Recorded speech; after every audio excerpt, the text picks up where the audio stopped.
At 2:40 a.m. on the 24th of October 1945, Vidkun Quisling was pronounced dead by the police coroner at the scene of his execution.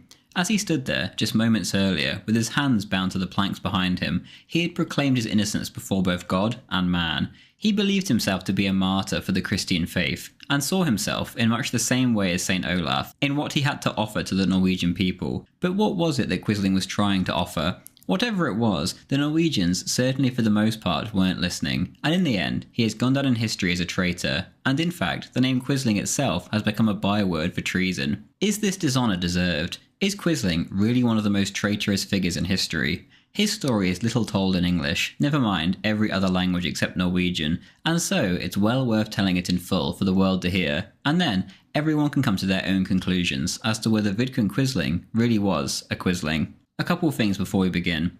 First of all, a huge thank you to all of my Patreon, Subscribestar and YouTube members who make these videos possible.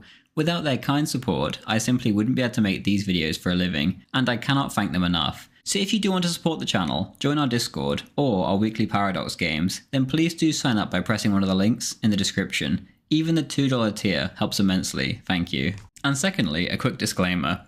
This video is in no way, shape or form political, and purely a work of history. Please don't overthink it and make the video into something it is not. Be normal, thank you.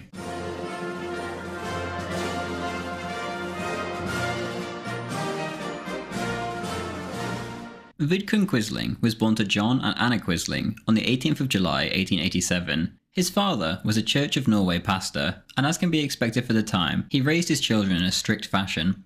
This upbringing seems to have had more of a lasting effect on Vidkun than his siblings, all of whom were far more sociable and fun-loving than he, who for the most part was a rather serious and introverted fellow. The family eventually had to move to Drammen, near Oslo, and Vidkun was teased for his country dialect, but he kept his head down and got to work, quickly racing to the top of his class. Homework was taken extremely seriously, and nothing less than straight A's were accepted in the strict Quisling household, and indeed, that is what all of the children delivered. Vidkun was incredibly homesick at Drammen, but regardless, it was a nice enough place to live, and his winters were spent skating on the river, and indeed, at 12 years old, he would save a 10-year-old girl's life after she fell into an open channel in the ice. He scooped her up and carried her home. In 1900, the family would return to Vidkun's beloved Telemark. At the ski and Latin school he attended, the young Quisling would of course graduate with straight A's, and he kept in touch with his closest friends from his time there well into the 1930s.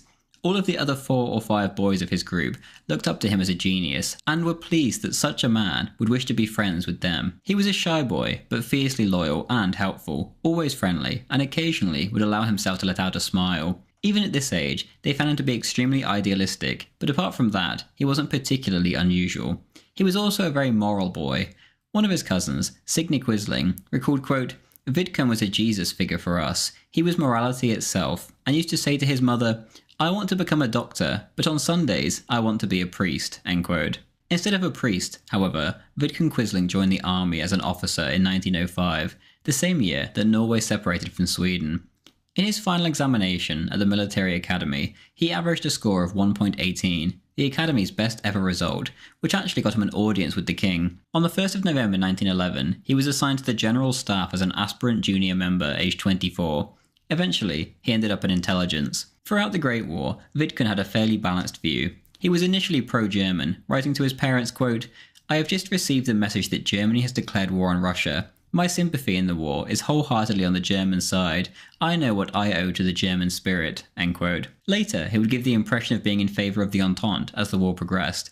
Quote, "The more it seems that Germany's Junkers and Jewish businessmen will dominate not only their own country, but the world, the more I turn against their cause," end quote. By the end of the war, he was no pacifist, but he was certainly horrified by the reality of the trenches, and wasn't optimistic for the future. Quote, "I don't think this will be the last world war," end quote. In 1937, Quisling would recall, quote, "The neutral observer, living in the midst of war and revolution, was forced to recognise the universal nature of events in Russia. The problem was twofold. How could a similar catastrophe be avoided in one's own country? And what was the real nature of this new order, which the Russian Revolution heralded for the world? No more Marxist than its precursor, the French Revolution, was Jacobin," end quote. Prior to the Russian Revolution, Quisling had been tasked with making a detailed study of a specific country. His first choice was China, but the revolution in 1911-12 put a stop to this, even though he had taught himself some Chinese. His second choice was Russia, and by the time 1917 arrived, Vidkun had learned Russian for 5 years and was ready to put his knowledge to practical use. In March 1918, he was appointed military attaché at the Norwegian legation in Petrograd.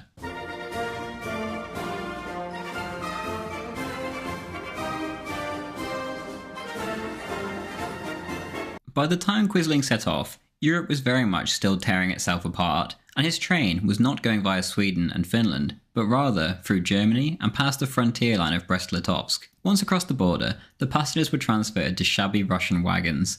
This side of the fence, unlike the other side, was barely militarised, and barely a soldier was to be seen. Vidkun recalled, quote, "just a handful on the entire stretch to Petrograd," end quote. In late May 1918, he finally arrived in Petrograd, where rations were scarce, and horses and the elderly were dropping dead from starvation. Despite the bleak situation, though, what Quisling saw of Soviet discipline impressed him, particularly the way Trotsky was seemingly able to summon such a massive army in such dire circumstances. Later in the spring, he actually ended up briefly meeting Trotsky himself, ahead of a visit of foreign military attachés to the Kazan front. After a later visit to the Winter Palace, which had been converted into a museum of the revolution, Vidkun spotted the newspaper billboards announcing the news that the Tsar and his family had been slaughtered. Quote, "It became clear to me that what we're in the midst of is no world war, but the beginnings of a new era of enormous significance. The symbol of a system which has lasted for 2,000 years has now collapsed. The last of the Tsars was gone. The end of a line of Roman and Byzantine emperors. 2,000 years. This is the measure of the era we are caught up in today," end quote. On the 6th of July, the German ambassador to Russia was murdered by 2 radical revolutionaries, and the following month, the British military attaché suffered the same fate. The Norwegian legation, too, became the victim of a plot by an armed mob. When Quisling went for his summer leave in Norway that year, he must have been rather relieved. The situation was utterly out of control, and as it turned out, every legation, except the Scandinavian ones, closed down. In September, Vidkun returned, and the situation got even worse as the terror began. He wrote home to his brother, quote, "A couple of days ago, a caretaker who lives upstairs from me was taken away in the middle of the night and shot because he had a son who was a counter-revolutionary. This is happening to hundreds of people," end quote. In another letter, quote, "Here in Russia, things are getting increasingly out of control, but you can only hear shooting in the evenings and at night. Otherwise it's quiet," end quote. With the Norwegians being one of the few legations left, it was up to them to help others. A British military mission which was stuck in Moscow was helped out of the country, as well as Grand Duchess Helena, born Princess of Serbia. In December, the Norwegians, too, were forced to close down their legation, and Quisling was evacuated on a special train into Finland, where the border police rummaged through his diplomatic bags with bayonets. Soon enough, however, he was safely back in Oslo. With him, every step of the way on this journey, had been Captain Frederick Pritz, who now became a lifelong friend, and would later refer to himself as the first member of National Samling. He would recall, quote, "Ever since 1918, I have been working with Quisling on the formulation of the ideology of our movement," end quote. Upon his return, Vidkun Quisling was recognised as Norway's expert on Russia, and his lecture, The Bolshevik Revolution in Russia, to the Military Association was a great success. He also prophesied, quote, "Perhaps, already in our time, a mighty Russian kingdom will rise up, a realm of unlimited possibilities, a new America. This new land is a great opportunity for Norway and for Scandinavia. Exploited in the right way, it will lead us to power, glory, and wealth," end quote. To some this sounded pro-Bolshevik, but Quisling was nothing of the sort. He found the chaos abhorrent, but ultimately, he respected, with ideological differences of course, the efficiency of some of the Bolshevik leaders, and their ability to mobilise and organise on such a gigantic scale. He, correctly, saw big things for Russia's future. It was around this time that the story of Vidkun Quisling could well have ended, as he contracted Spanish influenza in the epidemic, but ultimately this passed after a month in bed. On the 10th of September 1919, he was offered the post of intelligence officer at the Norwegian legation in Helsinki, and he took it. Whilst here, he fell in love with his office assistant named Anne Martina Boe. This was the first girl he had ever loved, and she was equally as in love, and believed his promises to her meant that they would eventually become engaged. Quisling was to break these promises, but regardless, she would remain devoted to him for the rest of his life. Finland, however, was rather uneventful in general, and Quisling became somewhat of a wanderer whilst he worked on his great project known as Universalism, which was a philosophical, religious, and scientific attempt to explain pretty much everything. This project would go on in the background for most of his life, and he would especially work on it during his travels. In the summer of 1921, Norway's best-known explorer and scientist, Fridtjof Nansen, passed through Helsinki looking for a colleague for his next big project, which was to be aid work in famine-hit Russia. Quisling was chosen for the task, and once again he was on the move. Quisling was assigned to Ukraine, the most famous and hardest-hit region. Freedom of movement and free transport was arranged, and in February 1922, Quisling arrived in the then capital of Kharkov. The sheer scale of the problems in Ukraine became apparent immediately to Vidkun, who remarked, quote, "The more I investigate the situation, the more desperate it seems," end quote. Soon enough, his figures began to take shape, and as it turned out, 8 million out of the 26 million Ukrainians were famine-stricken. Quote, "I have seen villages where entire populations are dying, where there is no food, where there are no medicines. Cannibalism is on the increase," end quote. On the 22nd of March, Quisling sent a lengthy report to Geneva, in which he made it clear that the authorities in Moscow were diverting wheat away from Ukraine and towards the Volga area. The mortality rate, he said, was perhaps 10,000 a day. In some cases, parents had even eaten their own children, and piles of emaciated dead were everywhere, without anyone taking the trouble to close the eyes of these poor souls, never mind bury them. It was only in mid-May that help began to arrive from Europe, as provisions, wheat trucks, parcels and medicine began to flood into the coastal towns on the Black Sea, before being sent by rail inland. Quisling's job then took on a new phase, as he began to help distribute supplies and set up kitchens, food stations and warehouses. The Soviet rail authorities were notoriously inefficient, but with sheer stubborn determination and persistence, Quisling tended to get what he wanted, and was able to save thousands upon thousands of innocent lives. His reputation, deservedly, soared among the international relief organisations. All in all, it is estimated that around 1 million Ukrainian lives were saved by the international relief effort. Most of this was the work of Herbert Hoover's efficient and wealthy American Relief Organization, but 200,000 was estimated to be the number of lives saved under Quisling's administration. By August, the Ukrainian mission was drawing to a close, and most major issues had been ironed out. The Vidkun Quisling that left Kharkov was now a married man. During his time in Ukraine, he had met 17-year-old Alexandra Andrzejevna Voronina, married her, and then brought her back to Norway with him. On the 21st of August 1922, when they married, Vidkun was 35 years old. In every regard, this match was a bizarre one. Alexandra was an assistant in Quisling's office, much like Nina Boe had been in Helsinki, and she was the daughter of a simple peasant family, known for exhibiting questionable, quote, behaviour and demeanour, end quote. Quisling, on the other hand, of course, was known for being morally puritanical. Once back in Oslo, his family concluded that there was no sexual element in their marriage, and that it was a bizarre relationship in which Quisling wanted to be seen as a saviour who had helped this woman to escape her situation in Ukraine by getting her a Norwegian passport. In her later memoirs, though, Alexandra herself alleges that Quisling impregnated her and then forced her to get an abortion, which certainly would be an extremely out-of-character action for such a morally upstanding figure. Quisling's return to Norway didn't last long, however, and so the newlyweds, or whatever they were off again in February 1923 as the mission was extended. Ukraine, by now, was nothing like the year before. People were no longer dying of hunger, and the famine was essentially over. Quisling settled into a work routine which was now rather dull. In the summer of 1923, Quisling met a 23-year-old woman named Maria Vasiljevna Pasechnikova and fell in love. She would later write of their long walks they went on, in which they discussed every aspect of each other's lives, and now they fell in love. The one aspect she failed to address was that Quisling was already married. Regardless, this was a genuine love story, and she certainly would have heard of the ordeal with Alexandra due to Quisling's fame in the region, so it seems almost certain that he would have had to explain the whole situation about getting her a Norwegian passport and such. At the time, it wasn't that unusual for foreigners to enter into chivalrous relationships with the locals to get them out of the country. On the 10th of September 1923, Vidkun and Maria got married in Kharkov. There doesn't seem to be any evidence of him actually divorcing Alexandra first, and in his letters home he began to refer to her as his foster daughter, a bizarre situation indeed.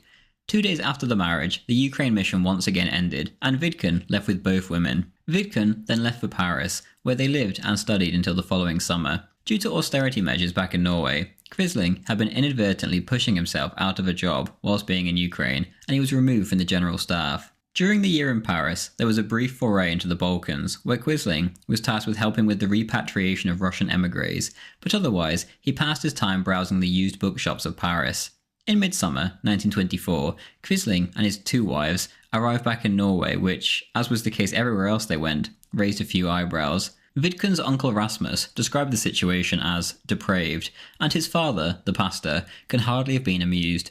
He tried to explain that the first wife, who he now called his foster daughter, came around due to a great altruistic act of his, and that he should be praised for his moral behaviour in the situation. He said that it was, quote, the only genuinely altruistic thing I have ever done, end quote. As you can imagine though, very few took this story at face value, and rumours abounded. Maria, the second wife, was from a similar background to the Quisling family, at least by Russian standards, and she quickly learnt Norwegian and got on decently well with the family. The situation improved dramatically, both with Quisling and the family at large, once Alexandra went off to stay with an aunt in Nice. She never did return to Norway, and she eventually left Europe, first for the East, and then America. Quisling would stay in touch with her to offer her instructions, advice, and financial support. From the summer of 1924 until the summer of 1925, Quisling was unemployed in Oslo, a rather depressing chapter in his action-packed life to say the least. During this time, though, Quisling was in touch with an extremely left-wing friend, with contacts in the communist parties and the trade unions. On a whim, when discussing a fiasco of a labour strike, Quisling suggested that their energies would be better spent on forming a national militia in which the workers could play a major part and learn basic weapons training. Quisling's friend took this extremely seriously and got him in touch with some of the key players on the left, who then met with Quisling to discuss the idea and even got him to openly disclose military secrets to them. But ultimately, the idea in general went nowhere, and Quisling was to later deeply regret these meetings. In January 1925, the Fatherland League was founded, and at the event, the main speaker said that striving for revolution and violent class struggle in an advanced country like Norway with full civil liberties was ridiculous, and Quisling much agreed with this assessment. He wrote around the same time, quote, there are two forms of nationalism in Norway. Bourgeois nationalism, which is calculated to curb communism, and a genuine sort of nationalism, which proceeds from the increasing strength of popular feeling, end quote. The Fatherland League was an example of the former, and Quisling, at this time, was toying with a fusion of both socialism and nationalism. Norwegian politics, however, would have to wait. In June 1925, Quisling was whisked off to Armenia with Fridtjof Nansen for another humanitarian crisis. The Armenians had been promised a homeland by the League of Nations, but this had never materialised due to events in both Russia and Turkey. Of the Armenians, Quisling wrote that they, quote, represent Europe's last outpost in the Muslim East, and thus constitute the primary channel through which Western ideals and Western culture can penetrate Asia, end quote. The general idea of the trip was to help repatriate thousands of Armenians to the Soviet Republic of Armenia, from the approximately 300,000 Armenians who were still living in Turkey, or as refugees in the Middle East. This quickly proved too much, and instead, the group had to settle for proposing the setting up of 3 or 4 smaller agricultural projects. Both the local authorities and those in Moscow were very amicable, and for months, Quisling would tirelessly drag himself between Moscow and Yerevan, making sure that the project stayed on track both administratively and economically. The bureaucracy involved was almost impenetrable and grindingly slow, but Quisling became the master of it due to his genuine desire to help the Armenian people. Ultimately, however, the project failed, not due to Quisling, the Armenians, or the Soviets, but rather due to international capitalists in Geneva, whom Quisling had to report to in order to help organise the entire ordeal. They refused to trust the Soviet government as much as Quisling did, and so the Armenians had to do without, despite all of Vidkun's hard work. Quisling would later do all he could for the Armenians, and attempt to rekindle the repatriation scheme with Nansen, but in 1929 he was called for by the Armenian Prime Minister, who informed him that the Soviet government had once and for all rejected the repatriation project. Back in Norway, however, Quisling was able to give his family the good news that he had another job, this time in Moscow with his good friend Frederick Pritz, where they would be working on obtaining concessions to foreign investors. This quickly came to nothing, but the following year, another opportunity arose in which the head of the Norwegian Moscow legation called on Quisling to help take care of British interests in Russia. Diplomatic relations had been severed between London and Moscow, and it was the Norwegians that the British had turned to. During this stay, all of Quisling's naivete was swept away, as the reality of what the Soviet Union actually was sunk in, and his letters home express as much. Many people that Quisling and Nansen had met had simply disappeared, either murdered or deported into the Siberian abyss. Collectivization was in full sweep, and in 1928 there was another famine. Nansen offered to start another international initiative for famine relief, but the Soviet authorities flat out declined this benevolent offer. The open door policy of Lenin's days were now long gone. The last contact between Quisling and Nansen from Moscow concerned a repatriation project of Assyrian and Kurdish refugees out of Russia, a sign of how reality had set in. The Western governments had been right to not trust the Soviet government after all. Quisling's adventures, after so many years, were finally coming to a close. Events back in Norway were becoming extremely serious, with a debt crisis in the rural areas following deflation, conflict between political factions, and extreme parliamentary instability. This all worried him deeply, and besides, he was getting desperately homesick anyway. In June 1929, a Labour government came to power in Britain, and they, obviously, wanted to restore relations with the Soviets. Quisling was awarded the CBE for his efforts to add to his collection, which included the Romanian Crown Order and the Yugoslav Order of Santa Salva. There was no more reason for Quisling to stay with his work at an end, and so off he went, arriving back in Norway for good in December 1929, leaving the greatest social upheaval in Russian history in his wake.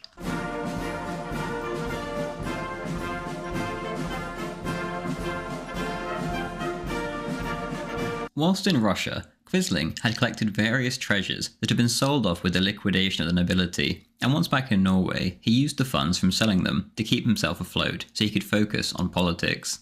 In the spring of 1930, this journey began as a small circle of people, referring to themselves as the Club, began to meet at Frederick Pritz's house. Vidkun, of course, was the ideologue of the group. Another man in the group was Major Ragnvold Vlosev, who ran a volunteer military organisation known as the Samfunnsvernet. Quisling had a few other friends from his army days who began to attend too, and over time, more and more people were attending Pritz's dinner parties. Hans Fredrik Dahl writes in his biography of Quisling, quote, "It has been said that the Pritz-Quisling circle pitted the textbook definition of a fascist initiative group.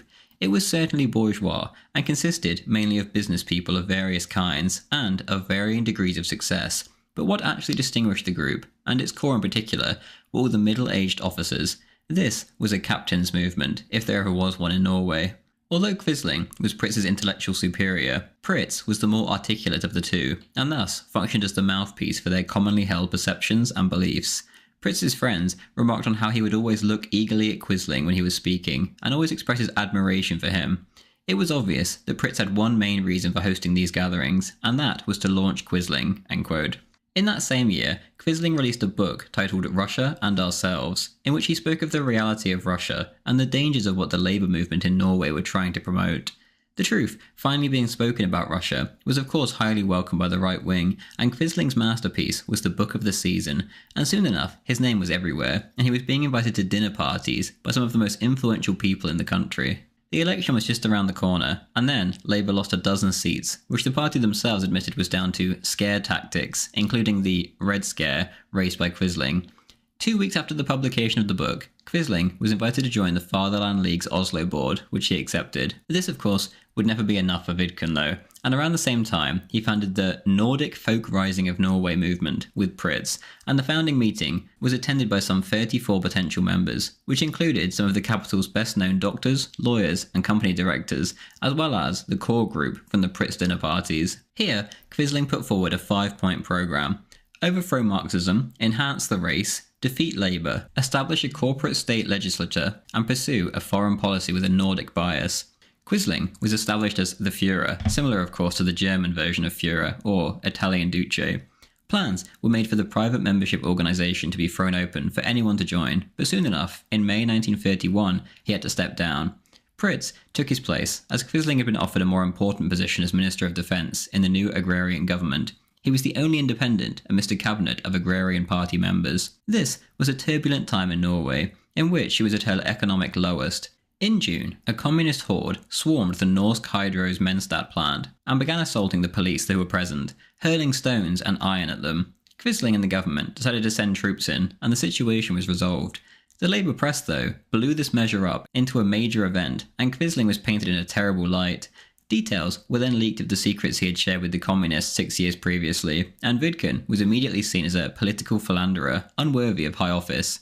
The defence minister had to answer for these charges, but he managed to manoeuvre his way out of the situation. Now it would be his time to strike. Links were found between Moscow and the recent Menstad Rising, and so Quisling personally drew up a secret, preemptive initiative to be implemented in the event of a coup. He also drew up a list of the leadership in the revolutionary trade union opposition, and many of them were charged with subversion and violence against the police. Despite events like this, Quisling ran his department efficiently and quietly for most of his tenure. He did try to get a Norwegian militia established, like the ones that existed in Finland and Sweden, and despite some small units being created, the scheme eventually died. The issue was that the leftists just wouldn't leave Quisling alone after Menstad, and soon enough, a copy of the Folk Rising programme was leaked, and he began to be portrayed as the fascist in the government, even though technically he wasn't involved, and declared that he wouldn't be until he was no longer in the cabinet. The attacks were relentless, and Quisling was soon an extremely controversial figure with a target on his back. On the 2nd of February, 1932, a lunatic rushed into Quisling's office and rushed at him with a knife. He only sustained a few scratches and managed to parry the blows for the most part, but then suddenly he felt a stinging sensation in his eyes and fell unconscious.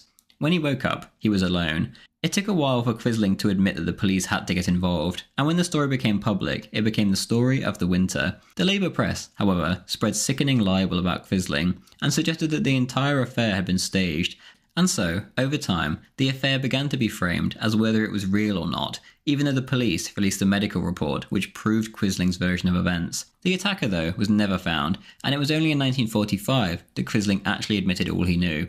A Swedish general staff officer had left some documents in Quisling's office relating to the extent that Norway would be able to make her ports available for military transit to Sweden, in the event of the Baltics being turned into a theatre of war. Someone, it seemed, had followed the staff officer and found these documents easier to steal in Oslo than in Stockholm. During a speech in which he responded to the lies that had been spread about him, he shared all he knew of Soviet cooperation with Labour and other left-wingers in the country, and essentially blew their operations wide open. The speech was a daring one and met with great success. Flowers and letters came flooding in, and support from rifle clubs, forest owner trade associations, and patriotic groups from all over the nation. Author Johan Boja said that everywhere people were saying that Quisling was, quote, the only real man in the country, end quote. The reaction in the Norwegian parliament, the Storting, however, was quite different. The situation was spun that the government had not acted fast enough, and had only now chosen to discuss the ongoing treason. To Quisling, such reactions confirmed that party politicians could never confront the reality of the situation Norway was facing. The government refused to take up Quisling's cause, and so thousands upon thousands of normal everyday citizens who were concerned about communism began to look elsewhere for answers. Quisling himself had a choice to make too. He could take advantage of his current position and take over from within and eventually rise to become Prime Minister, or he could form his own party based on the massive support he had received from the public by having the balls to confront the left. Soon, it was clear that he was choosing the latter option and began meeting up with a certain Johan Bernhard Hjort, who essentially now replaced Pritz. Quisling continued on his crusade within the government for now though, and this took the form of the Kullman affair, which involved Captain Kullman, a naval officer who also spoke at revolutionary rallies, stating that in the event of a war, everyone should lay down their weapons. The country at large and the armed forces backed Quisling in what should have been an open and shut case, but the government refused to stand up for itself, and the entire ordeal threatened to bring down the government. Quisling then attempted to lead a revolt and produced a memorandum, quote, I, for my part, have done my best, but find I can no longer accept the present leadership. I therefore request that the Prime Minister stand down, end quote. The rest of the cabinet chose to be cowards and sat on the fence, however, and neither the Prime Minister nor Quisling won their support, which led to a compromise regarding Kullman, who was suspended and had a civil case filed against him. Vidkun may have had to compromise, but for the most part, the situation was interpreted as a major win, and his star continued to shine to the point that he was widely referred to as 1932's Man of the Year, and great things were expected of him in 1933. The Conservatives, however, were telling the agrarian government that they would pull their support if Quisling was still on board, and almost immediately, rumours began to swirl about a new party, with Quisling at the helm. On the 24th of February, Quisling gave his last speech in the Storting, made it clear that this was not a goodbye to politics, he was only getting started.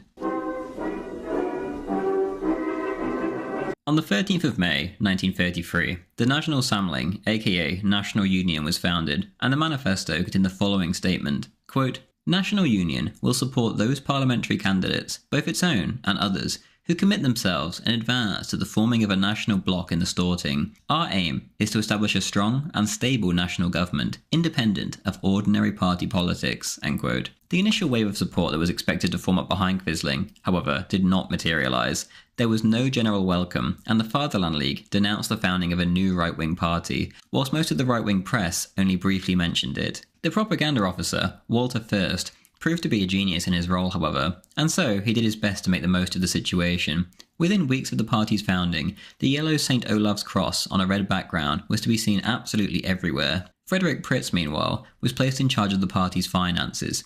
With his connections, he was quickly able to gain the sympathy of the Oslo upper classes. A great propaganda tour around the country for that year's election then took place, and scenes followed which were reminiscent of the struggle for Berlin and other cities in Germany. Quisling's events were often stormed by leftists, and huge fights would break out. All this publicity, however, at least made the party famous. His speeches were nothing like those of Hitler or Goebbels, however. One paper commented, quote, "Mr. Quisling is no orator, calm and controlled without any kind of bravado, but serious and sincere," end quote. On the night of the 17th of October 1933, the results came through, and the NS had received 27,850 votes, around 3.5% of the total vote in the districts where they had entered candidates. Neither the 5,500 votes in Oslo, nor the 3,500 in Telemark were enough to secure a seat, but Quisling remained positive regardless. Quote, "Never before in this country has a party only a few months old received the endorsement of close to 30,000 convinced supporters, who, despite the lies, the slander, the swindling and the scare tactics, have stood by their beliefs in the movement," end quote. After the election, Quisling steered the party in a more national socialist rather than bourgeois direction, and on the 28th of January 1934, 180 representatives of the party council came together, where the Führer, Quisling, presented the new party programme as a fait accompli. Over 1934, the party really began to come into its own, and in its youthful ardour, it resembled a sort of scout movement for adults, along with the accompanying marching and singing. The two main songs were both written by pastors, who seemed to be very overrepresented in the movement. One of the two was sung at the initiation ceremony of every party association as the flag was raised. Quote, "The cross banner, the old flag, blazes forth in Norway's day, to greet the people and the land. Norway, our own country, here we stand, man by man, baptize us in holy fire, to action once more," end quote. Uniforms, both right and left wing, were banned by the government due to parallels with Germany, but the party circumvented this by simply just wearing very similar shirts. The Herd, the party's paramilitary organisation, had to make similar arrangements. As the years passed, Vidkun, with his extremely introverted personality, managed to build up a rather unique personality cult around himself. He was an extremely awkward fellow who always gave the appearance of trying to wriggle out of things, and didn't really make eye contact. This, rather than being a hindrance, made him appear extremely serious and even vulnerable in a certain sense. Women especially were drawn to this strange man, and he was flooded with letters which often took on a motherly tone. Rather than a fanatical orator, he seemed to be more of a man who had forced himself into politics, putting himself outside of his comfort zone for the sake of his people. And his people, or at least those who chose to listen to his message, appreciated him for this. The libelous press, however, were determined to paint this shy man as just another Hitler. The 1935 National Party meeting in Stavanger was absolutely flooded by seething leftists and their placards, who were bombarding Vidkun with threats.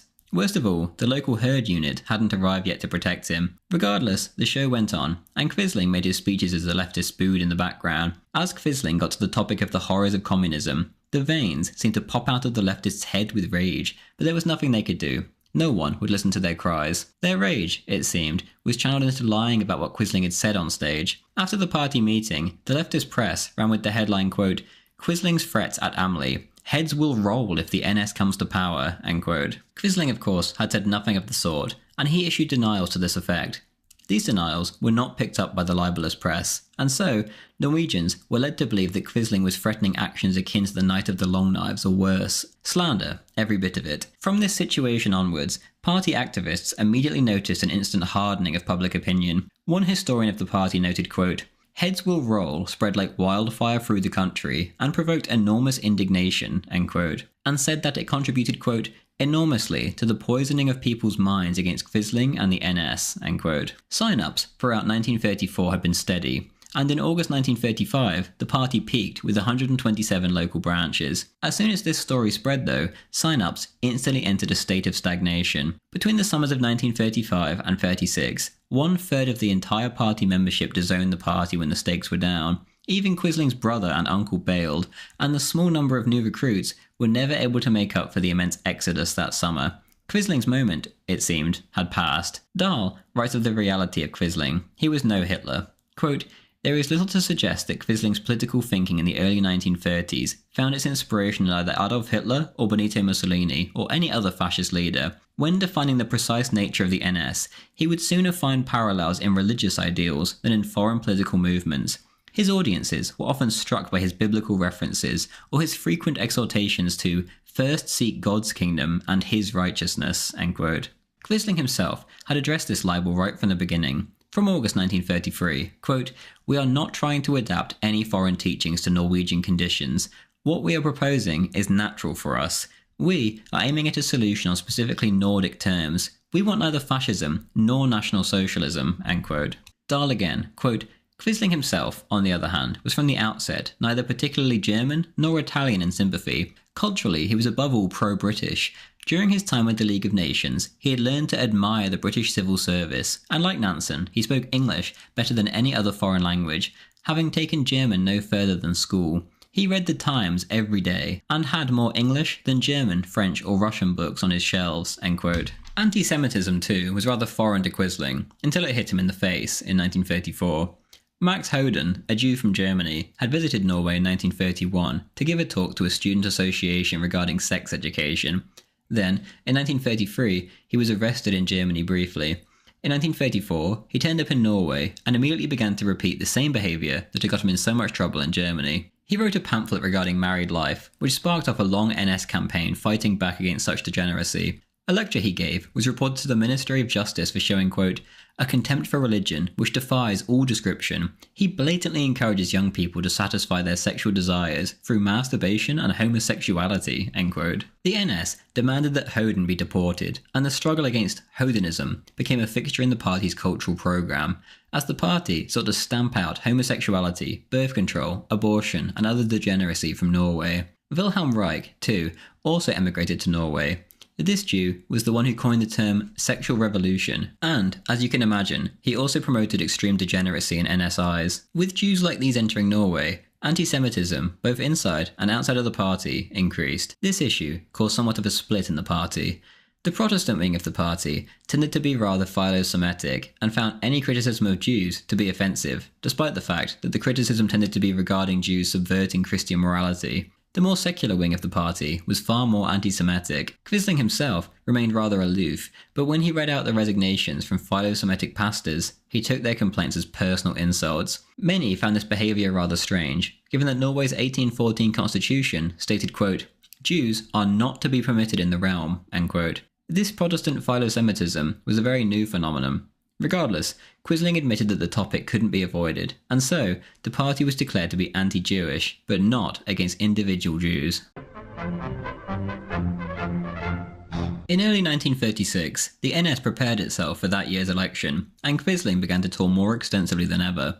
There could be no excuses this time. The party was no longer the new kid on the block with just a few months to prepare. Everybody by now knew about National Samling, and especially about Vidkun Quisling himself. Between March and October, he would make over 100 election addresses, and often he, or other key NS men, would be pelted with stones, whilst the police simply watched. In one incident, called the Battle of the Marketplace, at Gajovik, when Hjort was speaking, suddenly, a swarm of thousands of leftists began to pelt stones at him as soon as a whistle was sounded, to give the signal to strike. 8 NS members and 1 police officer needed medical attention. Despite the NS being the aggrieved party, they received the negative side of the propaganda. Regardless, the show had to go on, and by the time the summer rally came around, the Führer declared to the crowd that they were the founders of the new Norwegian state, the new elite. Whilst the election was going on, the Trotsky affair took place. The world-famous communist was of course currently in exile in Norway, and had been since the year before. Most of the country were aghast at the decision to house such a genocidal maniac, but the NS especially felt that they had to do something about it. They decided to collect evidence of what Trotsky was up to, so they could prove that he was breaching the terms of his stay by getting involved in politics. A watch was kept on his house. Mainly Jews, the watchman reported. His phone was tapped, and documents were stolen from his house during a burglary. The evening newspapers of the 6th of August reported the break-in, and it quickly became the sensation of the summer.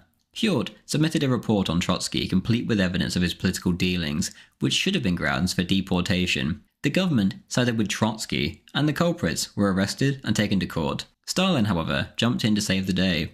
By coincidence, it was announced from Moscow that Trotskyist groups, directed by the man himself, had been organising secret attacks on the state and party for years. The Norwegian public didn't know what to believe, but the government chose to bow before Stalin, and they interned Trotsky and placed him under 24-hour surveillance.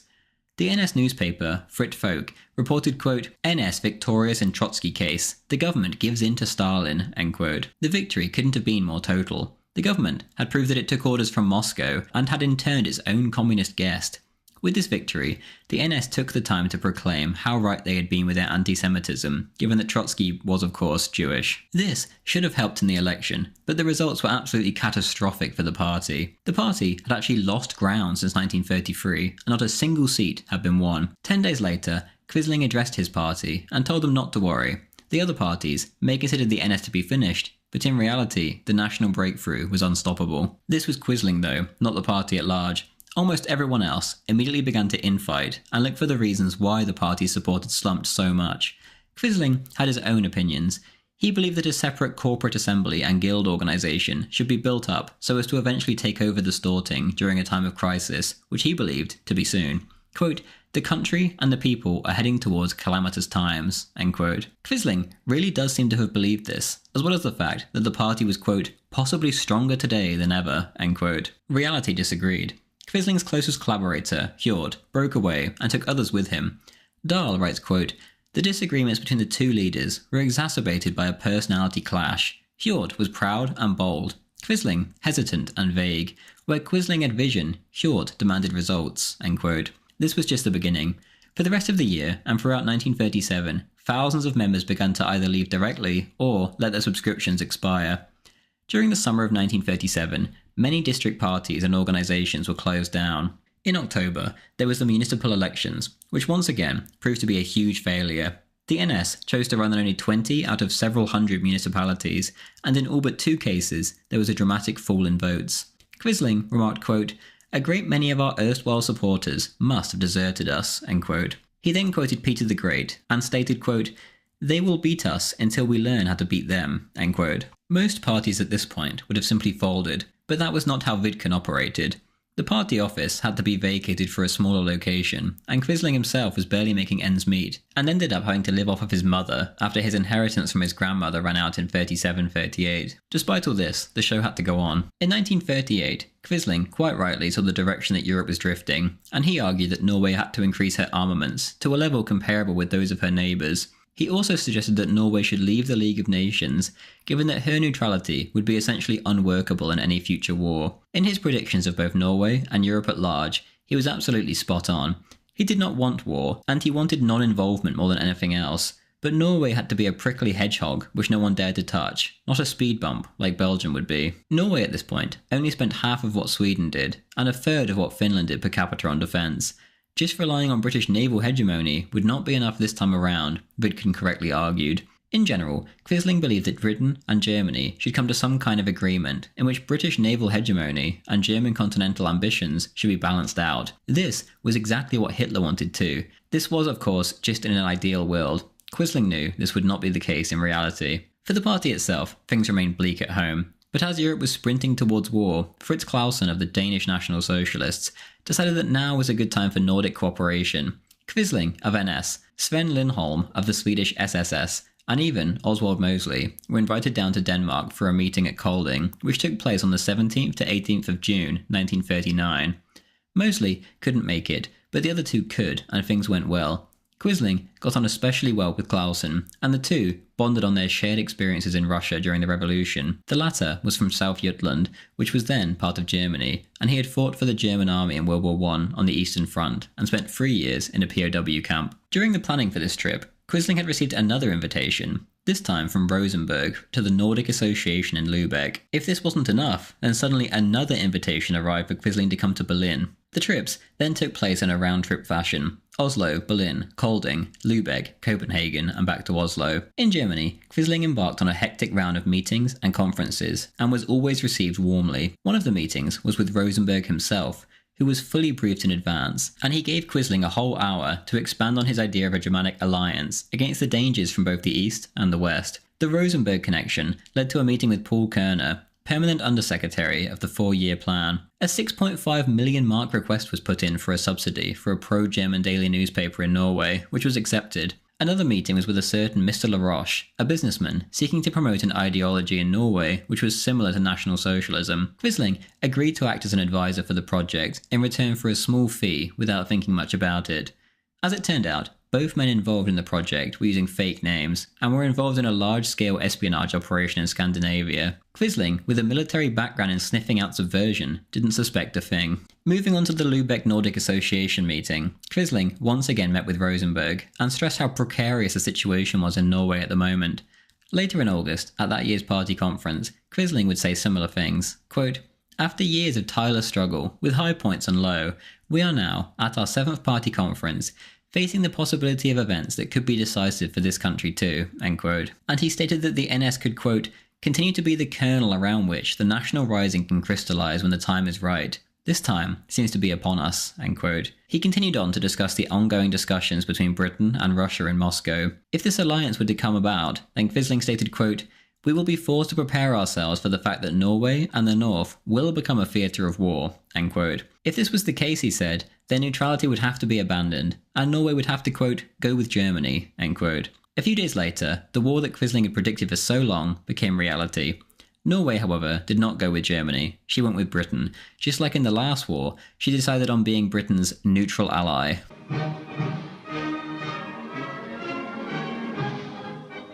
To many, Quisling now seemed like a prophet. Everything he had predicted had come to pass. This does not mean that he wanted the war, of course, but in October, Quisling was telegraphing Chamberlain, urging him to make peace with Germany, and suggested that now was the time for a full European Union, complete with a common currency and trade union. This idea was a little ahead of its time, but his wish for peace was sincere. Pritz did all he could to influence London, and Quisling did all he could to influence Berlin. The two of them genuinely believed they could be the mediators to this European disaster. Plans were drawn up in autistic detail about how peace in Europe could be restored, including plebiscites on the German-Polish border, German renunciation of her colonial claims, new Anglo-German naval discussions, and all sorts of similar schemes down to the tiniest detail.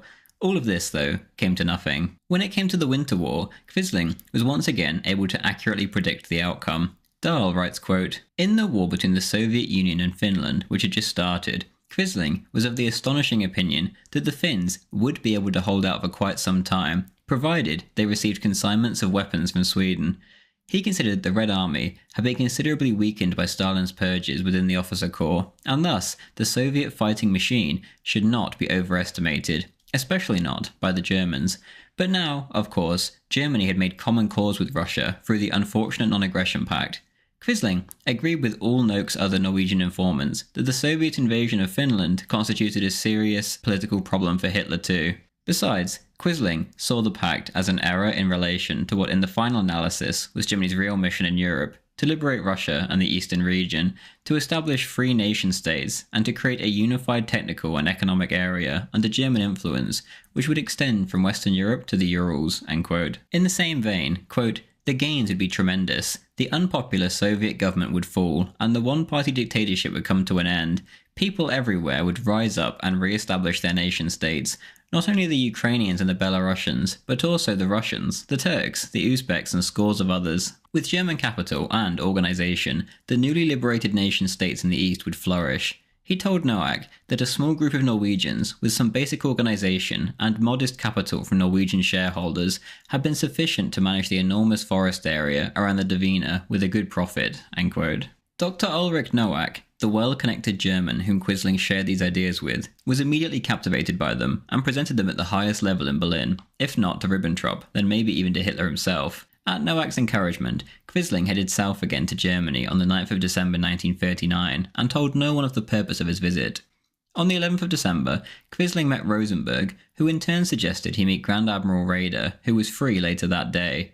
This meeting went ahead, and Raeder met Hitler the next day, who happened to be in Berlin. Both he and Rosenberg spoke highly of the Norwegian former defence minister, and by the 14th of December, Quisling had been penciled in for an audience with the Führer by pure coincidence on the 18th of December. The plan by this point was utterly derailed. Quisling's contacts had been told that Quisling's ideas regarding peace and Russia were not to be brought before the Führer or anyone else at all at this time, as it went completely against the Germans' foreign policy direction. Instead, Quisling was urged to talk with Hitler and get him, and specifically the German Navy, interested about the fate of the NS in Norway. The Navy had for years wanted to establish bases along the Norwegian coast in order to fully open up the Atlantic for German sea power, but this had proved politically impossible. Now perhaps, Quisling could arrange this if he came to power. The British plans to use Norway as a staging ground for their military assistance to the Finns was by now being reported in the international press. The Finns, however, were just an excuse, and the Germans knew it. Very soon, it seemed, Norway might turn into a battleground. Quisling fed into this and provided Hitler with secret information regarding an upcoming meeting between the Norwegians and the British, which would be a breach of his nation's neutrality. All of this had been arranged via Hambro, the Jewish president of the Norwegian Storting, and his connections with Britain's Jewish War Minister, Horb Elijah, Quisling said. The NS, however, could counteract British propaganda and would be able to take advantage of the constitutional crisis which was due to take place in the new year, in the wake of the government trying to extend the term of office from 3 to 4 years. Quisling's plan to essentially promote German interests in Norway was extremely well received by the Germans, especially Raeder and Rosenberg. Hitler, however, wished to preserve Norwegian neutrality at all costs. He had no interest in Norwegian naval bases like Raeder, or integrating Norway into a Germanic state like Rosenberg. Now, however, he had a great plan B if Norway were indeed brought into play. Quisling's meeting here has been painted in the worst possible light, but his goal was not to become a German puppet. His greatest fear was Norway becoming another Poland and being encroached upon by Britain, Germany, and the Soviets. The current government was pursuing a dangerously pro-British policy, and in Quisling's mind, if a side had to be chosen and neutrality were indeed broken, then it should be Germany that Norway turned to. He did not suggest that Norway should be occupied, and he would have had no idea about the long-coveted idea of German naval bases on the Norwegian coast. During all of these meetings, Norwegian businessman Albert Hagelin had been present. This was the middleman, and he had a nasty habit of exaggerating everything Quisling said. Vidkun, of course, barely spoke German. The most egregious exaggeration was simply Quisling's influence. Vidkun said that the number of his followers was to be a maximum of 100,000 or so. Hagelin in return said to the Germans that the figure was 200,000 at least. Quisling said he had a great many reliable people in the armed forces. Hagelin turned this into, quote, everywhere in the post and telegraph services and the railways, end quote, which simply wasn't true. Worst of all, Hagelin actually wanted German military action in Norway, something that Quisling would never have wanted. Hagelin said that when the current pro-British and pro-Soviet government fell, then Quisling could essentially just walk in and take over. The Germans, therefore, were led to believe that Quisling had far, far more influence than he actually did. Rosenberg himself even wrote that the next time he and Hagelin met, then, quote, Norway's minister-president would be called Quisling, end quote. During the meeting with Hitler himself, Quisling showed the Führer his peace plan, which he had been urged not to do. The peace plan essentially stressed the need for a greater Germanic alliance. Hitler read the memorandum carefully and said that he too had a deep respect for Britain, claiming to, quote, have always been an Anglophile, end quote. He then said that he regretted that the two nations had gone to war, but regardless, this was now the reality. The two then spoke of the situation in Norway and National Samling's policies. Hitler listened with keen interest, and the meeting went so well that there was even talk of a second immediately. This came to pass, and 4 days later, Hitler was resuming his discussion with the Norwegian. In the previous 4 days, Hitler had met with representatives of General Jodl, the chief of the General Staff in the High Command. At this meeting, Quisling was shown secret staff documents concerning Norway and asked for his assessment. Raeder and Rosenberg had gotten very carried away, and given the impression that Quisling would be willing to support an action against Norway if it came to that, and the former defence minister was now put in a very difficult situation. Quisling shook his head at the staff map, which was hopelessly dated and inadequate, and expressed his shock that this was all the Germans had at their disposal. He was very careful not to go into detail, however. Dahl writes, quote, at the second meeting with Hitler on the 18th of December, the Führer summarised the position to date. Norway should in principle remain neutral. Failing that, a German action to preempt a British strike could be carried out, whether by invasion or at Norway's own invitation. Close surveillance would have to be kept on both Norwegian policy and the movements of the British. Quisling would receive financial support for intensive but legal bolstering of the NS. He said he would be prepared, after a change in government, when he would himself seize power, to call on Germany to assist Norway against Britain. Hitler warned that in that case, Britain would be sure to strike, thereby letting it be understood he would go ahead irrespective of Quisling's political influence. The Führer then reiterated, after being expressly asked to do so by Quisling, his promise of help for the NS, presumably he meant financial help, end quote. And so, Quisling set off back home, and the Germans got to work. Raeder drew up contingency plans for the occupation of Norway, as did the General Staff. This was, of course, contingent on Britain moving first. Rosenberg, however, showed no restraint, and his office drew up grandiose plans for a coup. Rosenberg's office, though, had no authority over such matters.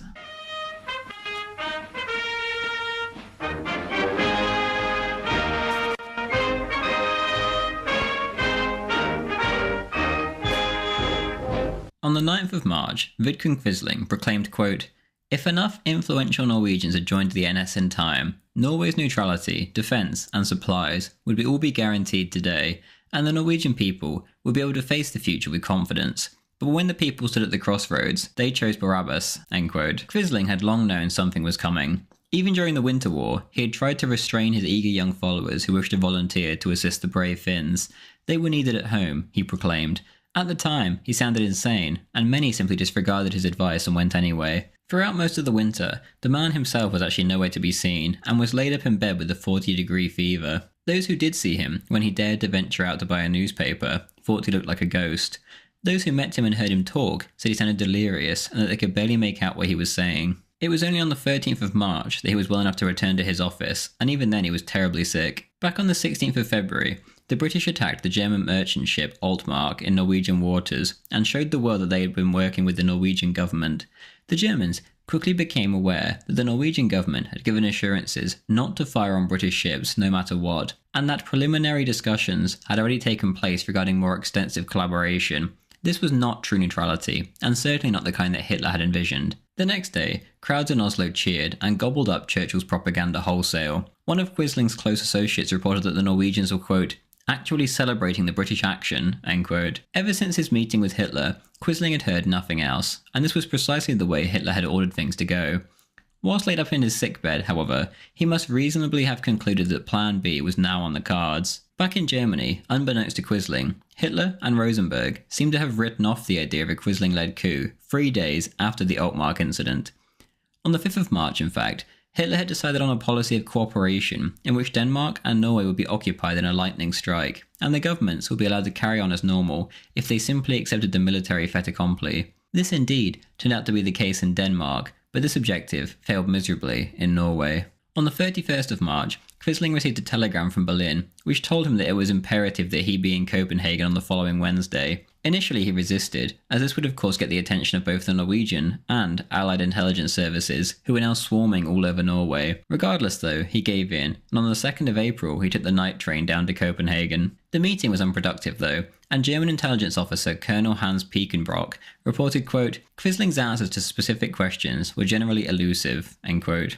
Vidkun only allowed himself to give away minor details, and gave vague responses to the questions which were essentially goading him into treason. He did reveal that Oslo harbour was not mined, and when asked if Norwegian coastal batteries would open fire on unidentified vessels, Quisling answered that he did not believe they would do so without instructions from High Command or the Ministry of Defence. After the meeting, Quisling met up with Fritz Clausen, the Danish National Socialist, and Clausen recalled that bizarrely, Quisling believed that he would soon come to power, but at the time he thought nothing of it.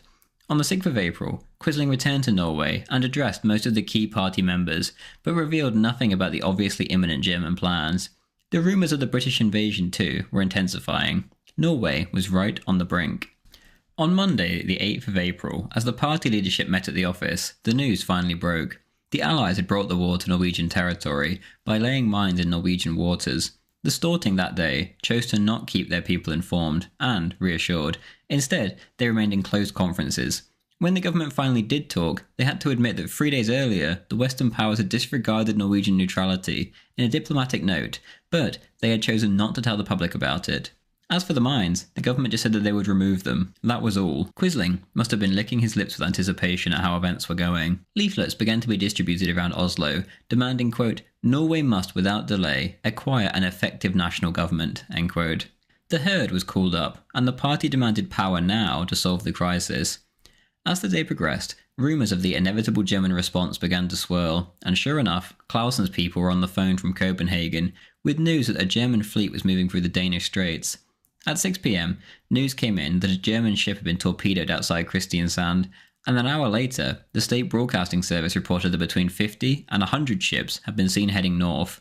As for Quisling himself, he was bombarded with calls by NS men telling him not to stay at his home address during such a crisis for his own safety. and eventually he gave in and moved to the Hotel Continental. The next morning at 4:30 a.m, Foreign Minister Koch was visited by Kurt Brauer, Germany's representative to Norway. Norway was about to be peacefully occupied by superior German forces, and resistance was futile, Brauer said. Koch defiantly rejected, to which Brauer responded, quote, "This means war, and nothing can save you now," end quote. Koch again defiantly replied, quote, "The battle has already started," end quote. Brauer had been given orders to make sure that the king remained in his palace, and that the government cooperated. Ultimately, though, he had no means of carrying this out. The government and the king had decided on war, and they were already beginning to relocate to a safer location. Meanwhile, the Germans were flooding into Norway from ports all over the country, as far north as Narvik. At the Hotel Continental, Rosenberg's man, Hans Wilhelm Scheidt, sat down with Quisling and Hagelin and persuaded them to stage an immediate coup, which Hitler had been staunchly against, and no military planning had gone into such an idea. The duo accepted, and the hotel was perfectly situated, with the Storting and the Norwegian Broadcasting Corporation studios being close by. Oslo in general was now consumed by a political vacuum. The government had simply ordered a general mobilization and then headed north, leaving the city to its fate. If Quisling were to step in now and cancel the mobilization, then there was a chance that he could present the Germans with a fait accompli, and Norway would be his. During the afternoon of the 9th, Scheidt returned to the hotel and informed Quisling that Hitler had given his personal approval for a Quisling government, and so Quisling got down to business and wrote the final version of his declaration of power. Quote, "Following England's violation of Norwegian neutrality by laying minefields in Norwegian territorial waters without meeting any resistance beyond the usual lame protests of the Nygaardsvold government, Germany has offered its friendly assistance, with promises of guaranteeing Norwegian freedom and independence. In response, the government raised armed resistance and promptly fled," end quote. He continued on to state that under these circumstances, it was, quote, "the duty and the right of the movement of National Samling to take over governmental power," end quote. The government, however, was only 50 miles north in Hamar and working in close contact with the king. The Storting, in fact, had even signalled to Brauer that it was prepared to negotiate a second time about a possible Danish solution and accept the fait accompli of a German occupation as a so-called occupatio pacifica. Negotiations were planned for the next day, the 10th. At the same time, however, officials from Scheidt were working with Quisling. Germany was negotiating with two governments at the same time. At 2:30 p.m, the Germans occupied Oslo, and at 6:30 p.m, Quisling's secretary, Knudsen, presented himself to the German guard at the Norwegian Broadcasting Corporation headquarters, and stated that his Führer wanted to make a proclamation to the Norwegian people. The guard shook his head and said nobody was allowed to enter. Scheidt then appeared in an SA uniform and got Knudsen access, and explained that Quisling was there with the permission of the German authorities. With some sketchy evidence on Scheidt's part, the bluff worked, and Quisling arrived shortly after. At 7:27 p.m, Quisling addressed the nation and explained that the Nygaardsvold government had fled and that only the NS movement could now save Norway. He proclaimed his own government and then cancelled the criminal order of mobilization, as he put it. Quisling then headed off to the Ministry of Defence and gave the order to, quote, "arrest the Marxist government," end quote. This was refused, and his first initiative as the self-proclaimed head of Norway had failed. The second initiative was no more successful. When Quisling ordered the Oslo chief of police to present himself for immediate briefing, the chief simply ignored him. At 10 p.m, Quisling returned to the NRK studios. In the meantime, listeners had been informed about the speech in advance, and once again, Quisling repeated his proclamation and read out the list of his cabinet members. He made it clear that civil servants and officers were to take orders exclusively from the new NS government, and issued a warning that any, quote, "refusal to do so will henceforth involve the most serious consequences for the individuals concerned," end quote. Back in Berlin, Hitler reacted to the news of this coup by laughing with joy, and according to Rosenberg, it appeared that Hitler hadn't expected this turn of events at all. Scheidt, it appears, had been lying to Quisling. Regardless, Hitler recognised Quisling's government immediately, and Goebbels remarked proudly, quote, "Our middleman Quisling comes to the helm," end quote. The Führer then telephoned Brauer and told him that the Nygaardsvold government could be discounted, as the king would now be forced to recognise Quisling's new government. Hitler, however, had been wildly misled about Quisling's influence. Only a few days later, Hitler performed a volte-face and utterly went back on his decision. Quisling was removed from office, and the Quisling government, which very few Norwegians had recognised, was replaced by a government commission, known to Norwegians as the Administrative Council. All of Hitler's assurances about Quisling as Germany's special friend had proven utterly hollow. Brauer had personally met with the king, who explained why the country would never accept Quisling. The king and Brouwer both disliked Quisling on a personal level. The latter stated to Ribbentrop that Quisling was downright incompetent and would be completely unable to carry out any kind of pro-German politics in the country. On top of this, Dahl writes, quote, "The first people to appear at the legation to register their protest at the Quisling government were Germans resident in Oslo, led by Dr. Nowak, who kept insisting that Germany must not on any account attach itself to Quisling," quoting many Norwegians on the subject. Perhaps the most influential single communication on the matter came from Germany's faithful friend, Consul Dietrich Hildzich, whose letter ended with the salutation, "Heil Hitler." He informed Brouwer that there was a strong, even violent revulsion towards the Quisling regime amongst the Norwegian people, end quote. There was even a horde of former NS men who had become disillusioned with Quisling or expelled from the party that approached the Germans. Hjort, for example, went directly to von Falkenhorst and even tried to approach the king to try to do what he could to keep Quisling away from the situation. The German legation in general was absolutely bombarded with petitions to remove Quisling's government in the interest of good relations between the two nations. Even the NS men themselves were beginning to abandon Quisling due to this bizarre situation. 10% of the Oslo and Akershus membership officially left the party in these days, and if unofficial defection is taken into account, then the figure may be 1/3 of all of Quisling's dedicated followers. Most young party members also refused Quisling's orders. The government had told them to mobilise against the Germans, and very few were willing to step into dangerous territory and disobey the government. Even ministers of Quisling's cabinet simply refused his orders and reported for duty with the armed forces. Of this latter group, Jonas Lai was the most prominent among them. Regardless of the ominous signs, Hagelin was sent off to Berlin, and with Rosenberg's help, he got an audience with Hitler. Here, Hitler famously said not once but twice, quote, "It is a matter of indifference to me who governs up there," end quote. When told that NS support stood at 15% of the population, Hitler didn't even try to hide the fact that he didn't believe these figures, and he sent off an independent observer to report on the situation. The man chosen as the observer, Theodor Habicht, reported back to his Führer, and Hitler decided that Quisling should once and for all be let go, but only on the express condition that Habicht should tell him that the Führer greatly appreciated his stance. Hitler also wanted Quisling to step down with dignity so that he didn't lose face, and so that he would remain as Plan B for the future. The Führer's third condition was that Quisling be given a seat in the new government. On top of all this, the NS would get German support to help them build up their activities for when they were needed in the future. Quisling resisted the creation of an administrative council, but both threats and entreaties came to nothing, and so he had to accept reality. Paul Berg, the Chief Justice of the Supreme Court, who was instrumental in helping to set up the new council, said over the radio, quote, "Following the departure of the Nygaardsvold government, there was no longer any representative of the executive power left in the capital.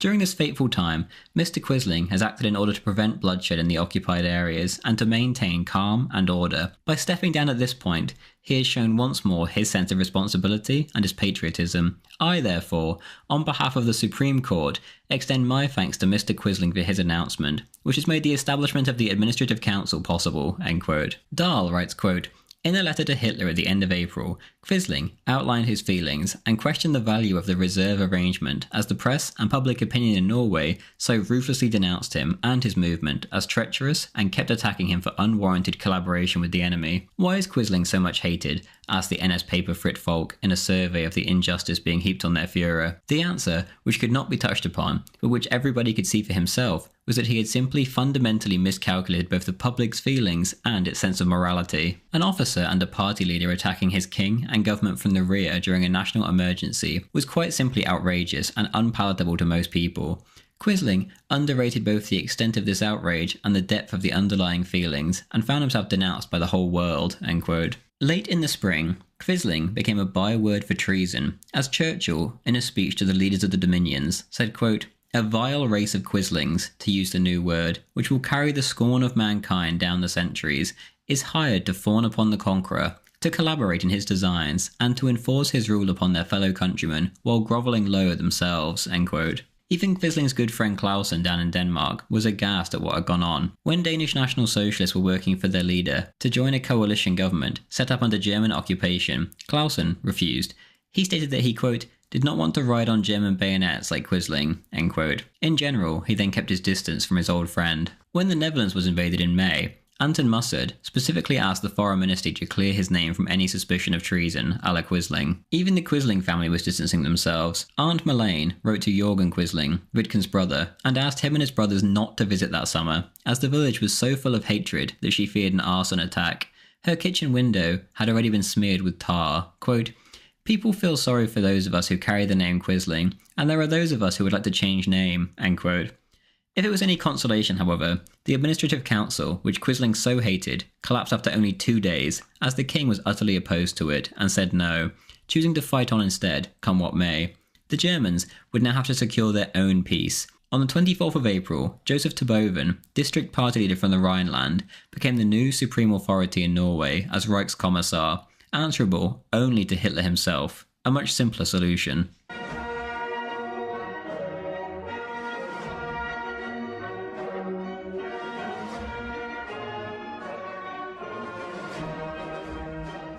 On the 23rd of April, Quisling and Terboven met for the first time at the Hotel Bristol, and Quisling immediately made a bad impression.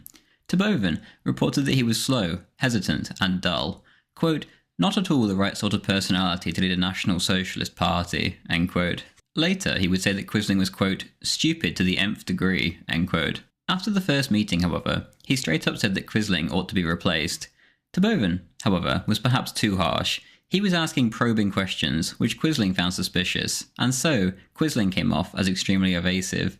In the German handbook, Guidelines for Personal Dealings with the Norwegian Population, it stated that by nature, Norwegians were reticent and withdrawn, and should be treated accordingly. Terboven, clearly, was choosing to ignore this advice. Regardless, some concessions were made, and Quisling was given some funding, although less than expected. Importantly, Terboven removed the uniform ban. Soon enough, herd parades were becoming a familiar sight in the larger towns, much to the outrage of much of the local population. Recruitment, however, did go up. In the background, though, Terboven was doing his best to line up Quisling's replacement. NS in itself could be useful, although only under different leadership, he reasoned. If the party could gain power, then Norway could become a self-governing territory like Denmark, simply with German occupation forces on its territory. Jonas Lai was the man Terboven had in mind, and he was appointed as chief of police with a special political mandate to prepare his way into politics.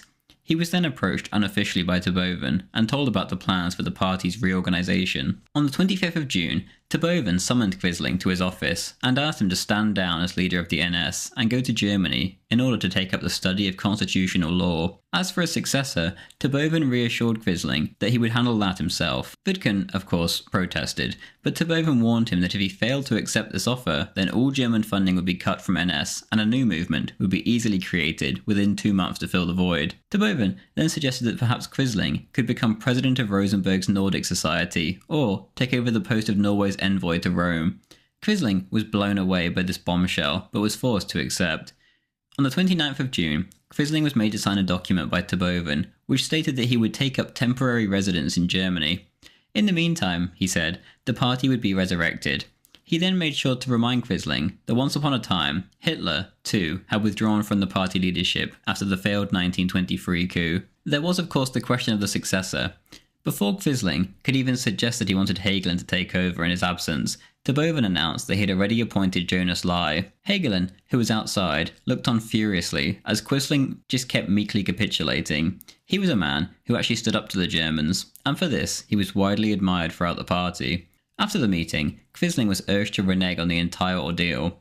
After seeing his bluff explode in his own face, Terboven agreed to appoint Hagelin instead. On the 5th of July, Quisling flew to Berlin in Terboven's plane with one of the Reichskommissar's men to keep an eye on him for good measure.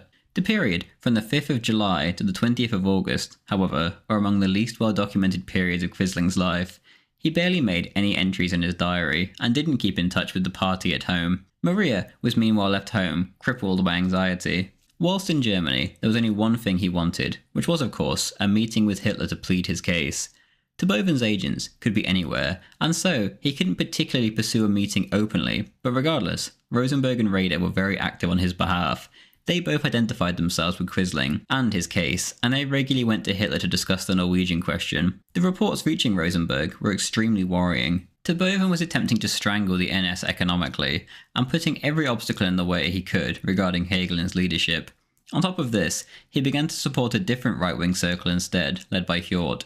Raeder, meanwhile, was getting reports that Terboven, under the cover of the law, was trying to pursue a tough line in Norway, with the goal in mind of making Norway a Gau in a greater Germany. To the both of them, this policy of Terboven seemed utterly ridiculous. The Anglophiles would gain power in Norway if they were pushed too hard, and Quisling in their eyes needed to be let loose to slowly win over the Norwegian people to a voluntary solution to see out the war. Their conclusion was quite correct, as the Anglophile circles in Norway were gaining more and more ground in public opinion. Terboven knew of this dissent from the Raeder-Rosenberg duo, and did his best to counteract it by securing meetings with the Führer, just like Quisling was attempting to do. Hitler, however, had decided on a compromise by the end of July. He would stand by Quisling out of a sense of honour, and Rosenberg and Terboven were to work together. Terboven had to go back to Norway with his tail between his legs, and embarrassingly admit that Quisling would be returning as leader of the NS, and that he would be subsidised by Germany properly. On the 16th of August, Quisling finally got his audience with Hitler, after the Führer had spent week after week being bombarded with documents from Rosenberg regarding the situation. Dahl writes, quote, Quisling responded with a complaint about how badly he had been treated by Brauer, Habicht and Terboven. Hitler agreed with him that the two diplomats were impossible. Terboven, on the other hand, he said, should not be seen as an enemy, as he had at least spoken well of the NS to Hitler, and his mistakes could be put down to his unfamiliarity with the Norwegian situation. Hitler then asked Quisling which solution he would recommend, and Quisling replied unequivocally, an NS government independent of the Storting, even, if so desired, without his own participation. Quisling assured Hitler that he had no personal interest in gaining power. Then, the Storting could be dissolved, and the NS built up. He does not appear to have given his opinion of the Reichskommissariat, but told Hitler that although he had no objections to it in principle, he would have preferred it to have a different title.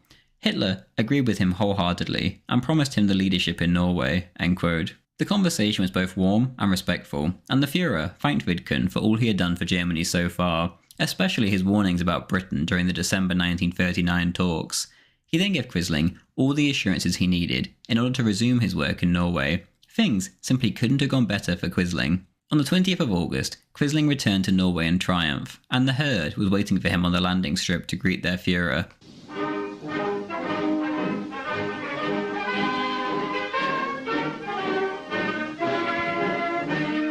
Quisling may have been back in Norway, but Terboven was too, so things weren't quite so simple. For now, Hitler said, the Commissariat would remain, and Terboven would remain at the helm too. Once the NS had gained sufficient strength, however, then, and only then, could Quisling take command of the NS-led cabinet. On the 5th of September, Quisling was flown down to have this confirmed in person. This, then, was Quisling's one and only mission, build up National Samling so he could take power. Later that month, every party in the country, except the NS, was outlawed and dissolved. To top it all off, most of their assets were then transferred to the NS too. On the 22nd of September, Terboven met with the top German civil and military authorities in Norway, and informed them of Hitler's new Quisling policy. Hitler had said that Quisling was, quote, the only Norwegian to have taken up Germany's cause, end quote. Before the Norway crisis, Hitler said, there had been several occasions in which he was warned of the dangers of a British invasion of Norway, which then came to nothing. Quote, then, in December 1939, Quisling visited the Führer. His arguments were so compelling that the Führer was convinced of Britain's sinister intentions. From that moment on, the Führer started to make plans for his Norwegian initiative. For this unquestionable service, Quisling is deserving of every help and support from Germany. End quote. On the 25th of September, the new Terboven-led cabinet was appointed, and 10 of the 13 members were NS members. Every Thursday the 10 would meet as if they were in their own ordinary cabinet meetings with Quisling present. The new government then effectively had two leaders, Terboven on stage and Quisling off stage. Quisling called this new regime his New Order and promised to stamp out any trace of what he termed, quote, the destructive principles of the French Revolution, representation, dialogue, collegiality, end quote. Hitler, it seemed, was as good as his word. Quisling wasn't PM yet due to his horrendous public image, but regardless, he was able to shape Norway to his will, and by the end of 1941, the overwhelming majority of the hundreds of mayors had gone over to the NS, and the country was indeed naturally swinging over to Quisling's cause. The first institution to be reshaped was the Norwegian Broadcasting Corporation, as well as the Norwegian News Bureau. Both were now reconfigured to, quote, serve the interests of the Norwegian people. In February of 1941, a directive was issued concerning the, quote, protection of Norwegian literature, end quote. This was essentially a book-banning directive, and a long list of blasphemous, psychoanalytic, Marxist, and Jewish literature was to be thrown out by the nation's libraries and booksellers. On top of this, the Labour Party press was closed down. In April, these measures were extended to cover the cinema, and the importing, renting, and production of certain degenerate or subversive films was now banned. Another key concern of the unofficially Quisling-led government was the genetic material of the Norwegian population. Vidkun declared in 1941, quote, "Our aim is to make sure that the Norwegian people, by the turn of the century, number 10 million, end quote. At the time, there was 3 million Norwegians in Norway, and a further 3 million abroad, mostly in the US. After the war, Quisling reckoned, at least a third of these could be persuaded to return home, and then, with the right pro-natal policies, the population, by the year 2000, could reach his goal. Most measures would have to wait until after the war, but for now he would do all he could. In the context of his war against contraception and degeneracy, he remarked, quote, "The race is being weakened in the cities, and we are, in a sense, a dying nation," end quote. In July 1941, a decree was issued ordering the closure of all the family planning centres from the interwar years, and in their place were established new health centres for mothers and children, which were subsidised directly by the municipalities, with a view to increasing the birth rate. In December, another decree went out, in which the sale of contraceptives was severely restricted. By mid-1941, the party had grown to 30,000 members. In April 1940, during the coup disaster, the figure had stood at as little as 1,500. Even de Boven's associates, who had been extremely dubious of Quisling, now openly acknowledged their surprise. Quisling himself remarked, quote, "Our movement is now a strong political organisation, with a membership of 1% of the population. That is sufficient to control a state, but we will go further," end quote. Initially, it was imagined that it would take 6 months for Quisling to officially take power, but that date, the 1st of March 1941, had come and gone.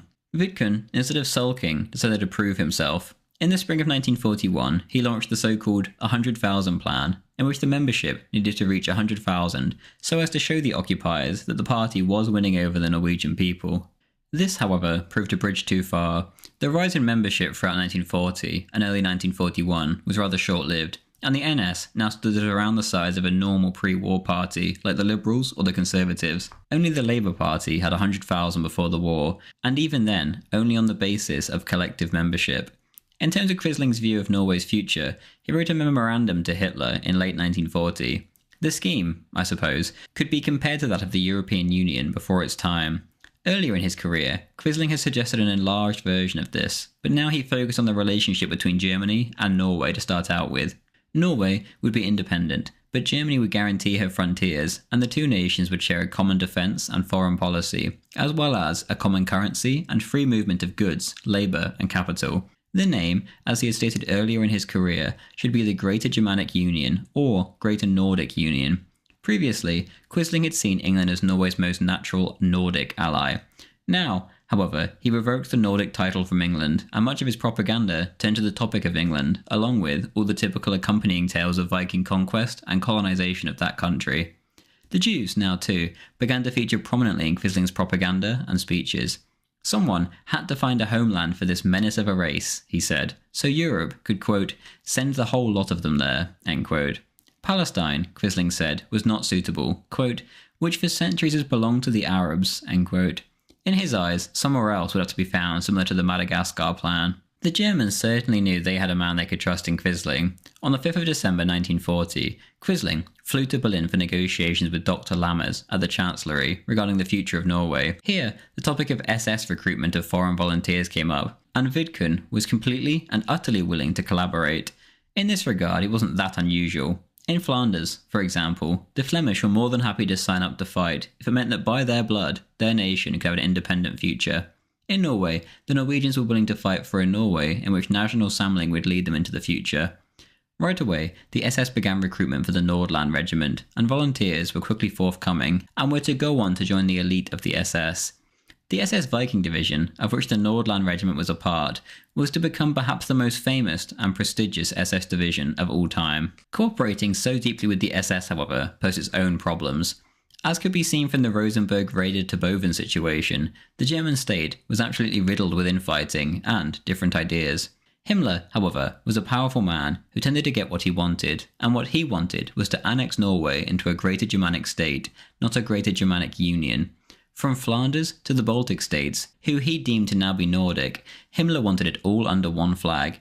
In 1941, the SS declared their intent to set up a Norwegian Alamein SS in Norway, which would be directly responsible to the head SS office and bound by loyalty to Himmler and Hitler. The Germans' first choice for the head of this office was Jonas Lai, the man Terboven had tried to shoehorn in to replace Quisling. This, which Quisling quickly realised, was perhaps the greatest danger to Norwegian independence so far.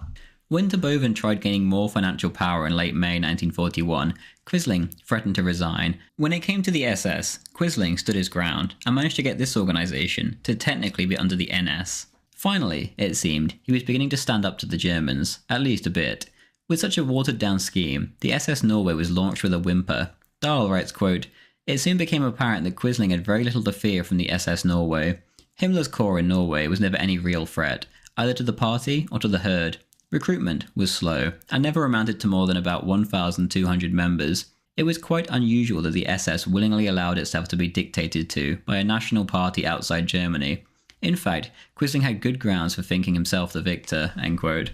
On the 22nd of July, only a month after Himmler had sworn in the first Norwegian Waffen-SS recruits, the Germans invaded the Soviet Union. The Germans now had far bigger issues on their hands, and the SS Norway never really had the opportunity to compete with the NS as representatives of the greater Germanic cause. In general, Operation Barbarossa came as a relief to Quisling. He had believed the war with Russia to be both inevitable and necessary, and now, once again it seemed, he had correctly predicted the future. On the 4th of July, he made a speech in which he stated that ever since his youth, he considered the most important task of the West to be, quote, "recapturing Russia for European civilization," end quote. It was not just words of support that Quisling had to offer, but also action. There was, of course, Norwegians in the SS fighting in the East already. On top of this, however, Quisling worked on a Norwegian legion, which would be formed and put at the Wehrmacht's disposal. This would be a genuine national affair.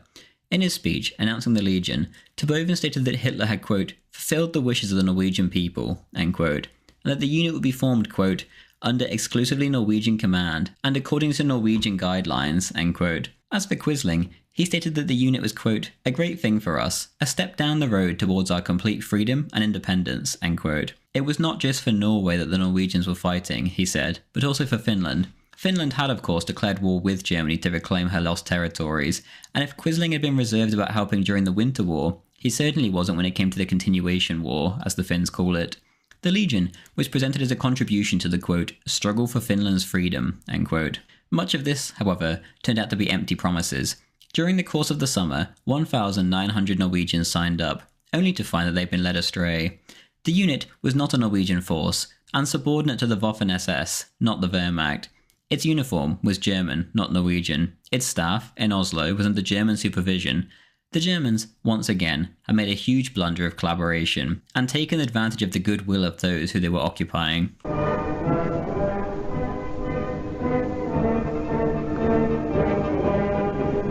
On the 9th of January 1942, Terboven gathered together all his leading officials in Norway and told them of his aims for the coming year's policy. The German administration was to be wound down, he said. The National Samling were to be given greater scope, as he put it. From now on, instead of focusing on all sorts of things, the Germans would now only intervene in cases that had a bearing on the war. After going to Rastenburg in East Prussia to meet Hitler, Terboven returned and summoned Quisling on the 17th. Vidkun was informed that he would be brought to power officially on the 30th of January, after which Hitler expected him in Berlin on a state visit. By the time the 30th came around, the public could tell something was going on. Placards of Quisling's portrait had been put up everywhere overnight. The area around Akershus had been lavishly decorated, and herd members from all over the country were flooding into the capital. Behind the scenes, meanwhile, postage stamps bearing his portrait were prepared, and the country's leading sculptor had prepared a bust of him. Soon, every school would be ordered to hang his portrait in staff rooms and offices. The Führer principle was finally going to be tried out in Norway, and as it turned out, Quisling was to prove an efficient unifying symbol during such a trying time for Norway. By the time of his ascension, the party itself had become a well-oiled machine. Now, his task was to make the country a well-oiled machine too. On the 1st of February 1942, Vidkun proclaimed, quote, "The Norwegian people need a strict schoolmaster, one of their own, one who knows them intimately, and one who can instill national discipline in them," end quote. That day, of course, was the day he would come to power. Dahl writes, quote, "Early on the morning of Monday the 1st of February 1942, everything was set up for a great national celebration. The Führer's portrait had been posted up everywhere, and the Norwegian flag was flying from the top of public buildings. In Oslo, the trams and suburban trains were festooned with flags, and the city centre was decked out in columns decorated with spruce and with Sun Cross banners. An avenue of flag-waving party faithful lined the way down from Karl Johan Street to Akershus Castle. At 12:15, the Reichskommissar summoned the 13 ministers to his office. Hagelin tendered their resignations, which were accepted, and he agreed that they would appoint a prime minister. The NS Führer was duly appointed and given the title of Minister-President. This was followed by a ceremony in the Knights' Hall in Akershus. Tapestries bearing the Sun Cross motif hung from the walls, and Norwegian and German flags and banners from the ceiling. The orchestra played music from both countries, Strauss's Feast March and the Homage March from Grieg's Sigurd Jolsalfar, while the Minister-President and the Reichskommissar took turns to make speeches. The eagle of the Sun Cross shone from the backdrop, and the German national coat of arms stood out magnificently. This was followed by herd and legion parades around the fortress, a special performance in the National Theatre with an address by Guldbrand Lund, and in the evening a torchlit procession to the balcony of the Grand Hotel, where Quisling was greeted by the adulation of his supporters and the Hail Og Sail salute. Later in the evening, the party representatives gathered at the Saga and Klingenberg cinemas to offer their thanks for the Führer through the words of ministers Fugelsang and Stang. The day was rounded off with a banquet for prominent Norwegians and Germans at Gimli, the Quisling's new home." End quote. Next up was a state visit to Germany, and this too went off without a hitch. After arriving on the 11th in Stettin, there were a variety of receptions, inspections, meetings and the like before the main event on the 13th, in which Quisling and Hitler met at the Chancellery. The 45-minute meeting covered the topics of an official peace settlement with Germany, the Greater Germanic Union, Norwegian diplomatic representation abroad, Wehrmacht bases in Norway, an arms union, and more, which seemed at the time to go well. After the talk, there was a dinner in the Chancellery dining hall, with guests such as Keitel, Raeder, Himmler, Goebbels, Frick, Ley, and Rosenberg. The Führer, meanwhile, took his seat next to Quisling. Hitler went on one of his usual dinner-time speeches, and there wasn't much time for the Norwegians to talk to the various interesting characters that were present. Regardless, this didn't stop Goebbels writing in his diary that evening, quote, "I do not feel any particular liking for him. He is dogmatic and theoretical, and it is unlikely that he will ever make a great statesman." End quote. Meetings with the international press followed in the coming days, as well as with Goering to round off the official part of the trip. Before heading home, however, Vidkun went to see his good friends Raeder and Rosenberg for a few days. Rosenberg had now since been made minister for the occupied territories and was administering the Eastern Reichskommissariats. Quisling, of course, had once spent a lot of time in Ukraine and had a lot of helpful suggestions to offer to his ever-loyal friend, including his views on how to trigger a war of liberation in the East. On the 6th of February, Terboven announced the necessary changes to his men of the Reichskommissariat. In terms of the German administrative machinery, quote, "there would be a decisive reduction as far as cooperation with the Norwegians is concerned," end quote. The goal, he said, was a, quote, "independent Norwegian regime," end quote. Quisling, too, planned on making cutbacks. Now that National Samling was actually in power, he wanted to clean up the party's act. Standards were raised, and there was now to be a thorough investigation into applicants' record sheets and other background checks. Even anyone who was, quote, "visibly intoxicated in a public place, indoors or outdoors," end quote, would be expelled from the party. In 1942, 40 members were excluded on grounds of unacceptable behaviour, and in 1943 and 44, this was massively increased. Other early measures included a law on national youth service, quote, "all Norwegian boys and girls, for the sake of the cultivation of the nation and to serve their people and fatherland, will be required to do service in the NS Youth Organisation," end quote. This was a step too far. Quisling had worked so hard to get his one-party state, and as soon as he had it, he now alienated large swathes of the population with the youth service law. Only in summer did the backlash end, and by this point, Quisling's reputation had suffered so much that he was no longer able to influence public opinion again. Due to this, he stopped seeing himself as a school teacher, but as more of a military leader trying to rally a nation in retreat. The teachers and the Lutheran Church had joined forces to lead the charge when it came to resistance to the youth service law. Bishop Berggraf, the Lutheran Bishop of Oslo, had for a while now been spreading libel against Quisling. Due to being close with Rosenberg, Berggraf said, Quisling was planning to bring in Rosenberg's anti-Christian views. This, of course, was nonsense. Quisling was by far the most pro-Christian political leader in the country, and in the Protestant world, perhaps the most pro-Christian of them all. Berggraf knew this too, but he spread these lies anyway, and naturally, deferring to their bishop, the rest of the Lutheran Church lapped it up. The pastors, led by their bishops, resigned en masse during Easter Sunday service to protest the law which they felt was instituting the indoctrination of children. The response by Quisling was poor, and he had Burgrev arrested. Over time, the case fell apart, further weakening his reputation.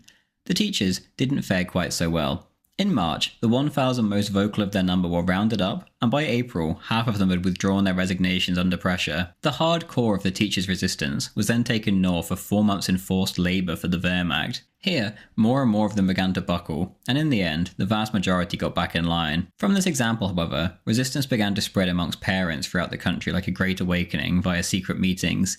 Things were unravelling already, and the Germans knew it. On the 1st of May, the German High Command stated in its war diary, quote, "In Norway, organised resistance to Quisling has started," end quote. There were other problems too. The German occupation was simply wasteful and draining Norway dry. The Germans were arrogant, and the Wehrmacht officers and Reichskommissariat staff were behaving like aristocrats, taking over all the most desirable residences and the best sailing boats, keeping mistresses and running an enormous and unnecessarily extravagant administration. The bill was 250 million kroner per month. In perspective, the Norwegians were paying 1,737 kroner per capita for their own occupation. The Danes and the French, meanwhile, were paying 258 and 310 respectively. On top of this, Germany was trying to secure rights of ownership over rivers and waterfalls as potential sources of hydroelectricity, a comical situation. It was in this atmosphere that Quisling and the NS tried to push for independence, and on the 9th of June, Quisling sent Hitler a memorandum stating as much. He set down all his arguments and feelings in what essentially amounted to more of an ultimatum than a request. Quote, "I consider it my duty to describe the material as well as the spiritual burdens which have been placed on the small Norwegian nation," end quote. He went on to explain how Norway, the smallest and poorest of the occupied countries, was being required to carry out most of the costs of the war. He called this a, quote, "humbling position," end quote. He then claimed that the only way to improve the situation was for the two countries to sign an official peace settlement and for Norwegian sovereignty to be restored. A preliminary peace should be signed on the 18th of July, he said, that being the anniversary of the Great Battle where Norway was officially united 1,070 years earlier. Norwegian independence would then be declared, and his country would join the Anti-Comintern Pact. Following this, the final peace between Germany and Norway could be concluded. The reply from Lammers in Berlin simply stated that in regards to a conclusive agreement between the two countries, quote, "the Führer did not consider the current situation suitable," end quote. Quisling himself had expressly stated the same view in his letter by stating that a final settlement should wait until after the Eastern Front was resolved. This reply, then, was absolutely startling. 2 days later, Quisling read the letter to his ministers, and they were struck by his gravity. Quisling had committed himself totally to Germany and been her loyal friend. Now he wanted something in return. It was only in mid-August that Hitler gave his final reply. No diplomatic representation at all, or peace of any kind would be possible until the war was over. Only when the war was over would the German government inform the Norwegians of their future relationship with the Reich. On top of this, Terboven convinced Hitler to allow him free rein when it came to rights over Norwegian energy, like hydroelectricity. 2 weeks later, Quisling was summoned by Terboven and given the news. Here, he was strongly reprimanded for the incompetence of his government, and he was told off for his intrigues with Rosenberg. In late September, the official letter from Lammers arrived, which put everything Terboven had told him in writing. On top of this, Quisling was informed that Hitler no longer wished to receive letters from him, and that henceforth all contact should be through Terboven. Quisling's world, essentially, had just fallen apart, and he considered resigning.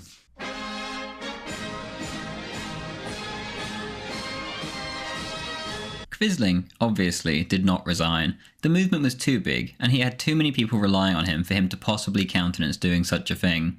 No matter how grim the new reality was, he had to push on. On the 25th of September, the Führer Council went on as normal. Quisling arrived promptly at 4 p.m. after everyone had taken their seats, and he listened to all the ministers read out their short reports on the activities of their departments. Suddenly, however, gunfire could be heard, and several deafening noises were heard outside. Glass smashed, and the building shook. Whilst everyone else took cover during the air raid, Quisling simply remained calmly in his seat, and gestured to the ceiling before calmly remarking, quote, "Greetings from the exiled king," end quote. The meeting then went on as normal, and Vidkun delivered his most comprehensive speech yet on the topic of the state's constitutional position. Outside, meanwhile, 80 Norwegian civilians had perished in the worst air raid on Norwegian soil to date. It wasn't sent by the king, of course, but by Churchill's government. The Norwegian government in exile had not been informed, and expressed serious but impotent concern to the British government afterwards. If it hadn't been for the Luftwaffe nearby, who were on standby, the casualties would have been much, much higher. After his speech, Vidkun rushed outside to the scene of the crime and began tending to the maimed and wounded as fires raged around him and bodies were pulled out from under the rubble. As 1942 came to its conclusion, Quisling found himself in more hot water as the Jews began to be deported from Norway and the party confiscated their property. As for their destination, Quisling genuinely believed that they were being shipped off to camps in Germany before being permanently relocated at the end of the war to Madagascar or some such place. The main criticism of the party at this time, though, was their opportunism with the high-profile seizure of Jewish property, rather than the deportations themselves. The rest of the year remained bleak for Quisling, and by the end of the year, his general optimistic outlook for the war had begun to disappear. He remarked that winter, quote, "Today, as we celebrate the winter solstice, we should remember that even when there are difficulties, the light will come one day," end quote. The relationship between Terboven and Quisling remained frosty, and the relationship between the party itself and the Germans was beginning to deteriorate. Quisling was heard to remark to a high-ranking German official in Oslo that Hitler was now treating Norway even worse than the Russian Tsar had once treated the Finns. Anti-German sentiment slowly but surely began to rise. As Sixth Army found itself encircled in Stalingrad in the east, the Norwegian people began to turn against the party more than ever as well. In November, an NS sympathiser remarked in his diary, quote, "People stare openly at NS members in the street, and in passing purse their lips," end quote. After Stalingrad, however, quote, "The hatred between Norwegians is intensifying. Here in Oslo, there is a mentality of civil war. Recently I heard of 2 NS men who had been murdered, set upon in their own homes and stabbed to death. If the Allies win, all NS people in Oslo will be in the greatest danger," end quote. Despite their feelings about the Germans, the NS and Quisling knew that their fates were now eternally linked, and so a German victory was necessary simply for their own survival. Quisling then decided to make himself useful and cooked up a 40-page document on the 2nd of February titled Aide Memoir on the Russian Question. Quisling, of course, was an expert on Russia and had been severely underutilized so far. When Terboven was given the document, he concluded immediately that Quisling was one of the world experts on the topic, and thought that perhaps he could be shipped off east to serve as a Reichskommissar somewhere. Regardless, he had the document sent around to Berger, Himmler, the Wehrmacht, Goebbels, Rosenberg, and others. Quisling, meanwhile, planned to show Hitler the document at their upcoming meeting. The document began, quote, "In Russia, the fate of the world is being decided. The Russian question is the main problem in world politics today," end quote. After this instruction, Quisling then went on to explain how Germany could most effectively quell resistance, and take many of the occupied areas of Russia for good. Quote, "Russia is a country which cannot be conquered, and occupied without the support of the population," end quote. He wrote of how the Balts, Belarusians, Caucasians, Finns, and the Turkish Tatars should all be mobilized in pursuit of their own nation's gains, in order to take down the Russian Colossus. Only with massive internal problems between the various races of Russia, he reasoned, could the Soviets be taken down. This, too, was similar to Napoleon's problem when he stopped the peasants from rising up against the Tsar. If Russia was to fall, there had to be gigantic internal problems. The new border between German and Russian Europe, Quisling said, should be on the Dnieper. Georgia, Armenia, and Azerbaijan should all become independent states, but the Central Asian hordes should remain in Russian hands. Karelia should be passed over to the Finnish, and Crimea should be established as a German colony state. The Kola Peninsula, meanwhile, should either be given to Norway or remain Russian. Quisling went on to explain, quote, "It is not possible at the same time to unify and occupy Europe's nations. Europe must be united and pacified through adequately timed concessions to the individual states and national freedom and independence of the people of those states," end quote. This, he said, was where Napoleon had gone wrong. If Germany attempted to bite off more than she could chew and occupy various foreign peoples, he reasoned, then that would be their downfall. There was reason for Quisling to believe that this whole strategy might well work. When he visited the front in spring 1942, he remarked that in Ukraine, quote, "The relationship with the civilian population is very good," end quote, and, quote, "a sign of relief on the faces of the people free from Bolshevism," end quote. It was up to the Germans to either listen to Quisling or proceed in the other direction, to their own folly. Hitler, however, had ordered that all the squabbling over long-term plans for the East be halted on the 13th of January 1943, before this document was ever finished. Denmark, as noted, was still running as before the war, except with German troops in occupation. In March 43, this meant that elections would still be going ahead. Fritz Clausen's NS had been prepared for the occasion and received generous subsidies from the Germans. When the results came in, though, they picked up merely 2% of the vote. Clausen took the hint, refused further subsidies, and retired from politics. Denmark was not Norway, and Quisling was a far bigger name than Clausen, but regardless, this can hardly have boded well for his own position. The situation in Norway itself was worsening, and Quisling said that the German occupation was now assuming the character of organised treachery against his people. Quote, "German policy is intrinsically dishonest, and thus she cannot be honest with her partners." End quote. Quisling's meeting with Hitler that April, meanwhile, produced nothing. For 3 hours, the Führer talked in circles, and Quisling could barely find an opening for his complaints.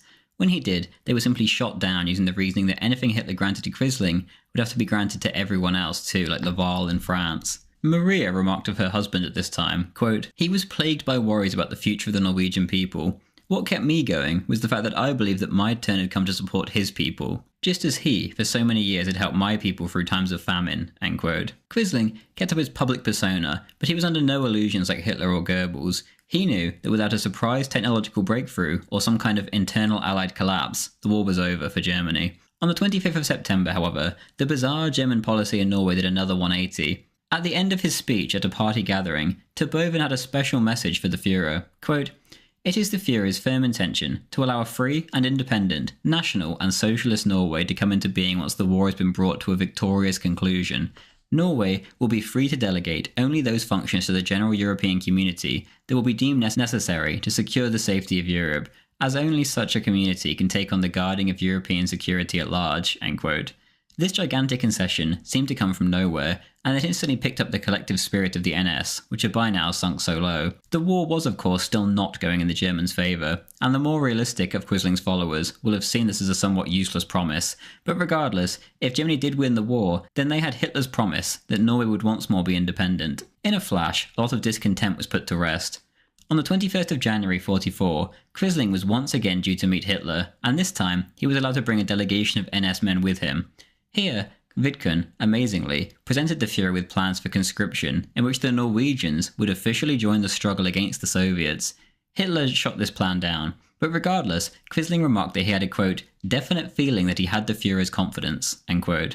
The next day, the Norwegians met with Himmler, and once again, Quisling raised the topic of conscription. 40,000 men, he reckoned, could be conscripted and trained up at the Norwegian Military Academy. Himmler, much like his Führer, quickly shot this idea down. The pan-European force should be the SS and purely rely on volunteers, he said. Back home, meanwhile, the Minister of Justice had cooked up a memorandum in which not 40,000 but 75,000 men would be conscripted and then sent to Germany for training. His secretary simply copied it and sent it to the resistance, who then published it. This groundbreaking paper caused an absolute sensation all over the world and was seen as final proof of how desperate the Germans and the NS government had become. The Germans, of course, were livid. Once again, Quisling's government had made a fool of themselves. On the 1st of February, the German government had to publish a categorical denial that any German or Norwegian authorities had ever considered introducing such a measure. In the Norwegian resistance, meanwhile, the leak had the effect of uniting the communist and official London-sponsored factions, who previously had been plagued by infighting. During this crisis, the Swedes had been some of the loudest foreigners of all. Quisling by now was rather sick of this noisy neighbour, and in March he actually proposed to von Falkenhorst's chief of staff that Sweden should be invaded. Finland was about to throw in the towel, and thus northern Norway would have to be given up, he reasoned. This could be prevented if Sweden were invaded at both ends, which would be a very short campaign. As part of his reasoning, Quisling made sure to add that it was vital to stop the, quote, "only remaining Jewish free state in Europe," end quote, and pointed to the, quote, "perfidious and scandalous manner in which the Swedish press treats the Norwegian situation, and the distribution of its propaganda by illegal pamphlets, which do not stop short of dishonesty and malice," end quote. The conscription idea, meanwhile, found an alternative outlet in the form of the Herd. By April, the 1st Herd Division paraded through the streets of the capital in steel helmets and full combat uniform. By the end of September, the armed Herd force consisted of 2,000 men. Out in the east, meanwhile, 1,400 Norwegians were still fighting in the SS. This move completely and utterly backfired, and young men began to flock out of the Herd. Quisling, amazingly, ordered that resignations due to the call-up should simply be ignored. A form of compulsory service had thus just been introduced for registered NS members after all.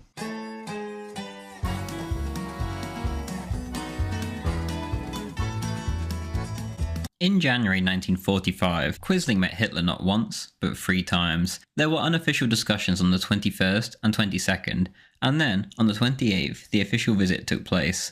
which happened to be Hitler's last diplomatic appointment. This time around, Vidkun brought the Führer not one but 4 documents, including a draft peace settlement and a draft of both a Germanic and a European pact.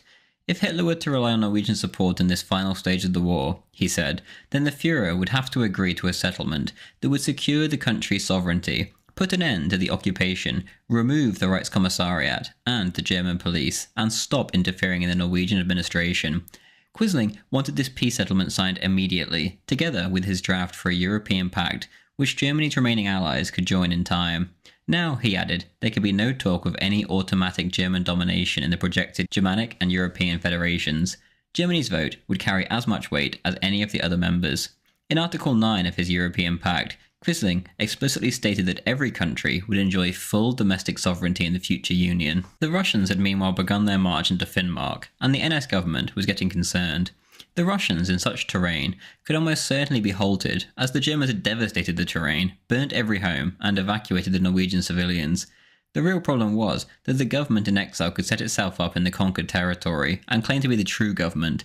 The people would obviously then know which way the tide was turning, and answer to the Allied-backed government, not the Quisling one. It was imperative then that the Reichskommissariat come to an end, so the NS government could present itself as independent. Even the most pro-German NS ministers were fully in support of such a move now. It was not just in the north that the Norwegian civilians were suffering. The Allied bombings of Norwegian civilian targets was ramping up too, and Bergen and Oslo were hit heavily in late 1944, causing hundreds of civilian losses, including many school children. The Allies targeted shipping, too, whether it be civilian or military. One ship in November went down with 2,570 Russian prisoners on board, the single greatest loss of life in wartime Norway.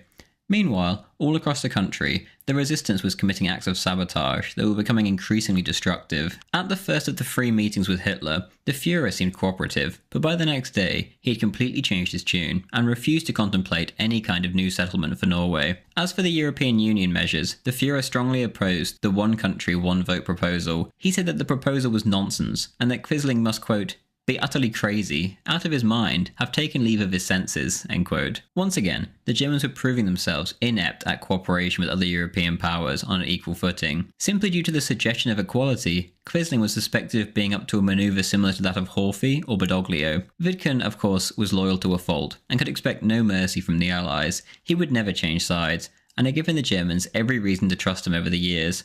The Germans, though, were all over the place.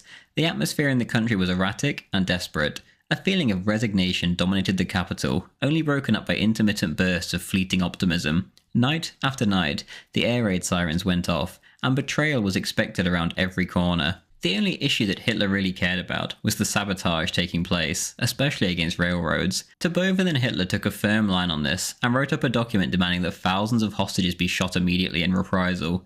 Quisling was asked to sign the document, and categorically refused. At this, Tobova threw a fit and exploded before storming out of the room.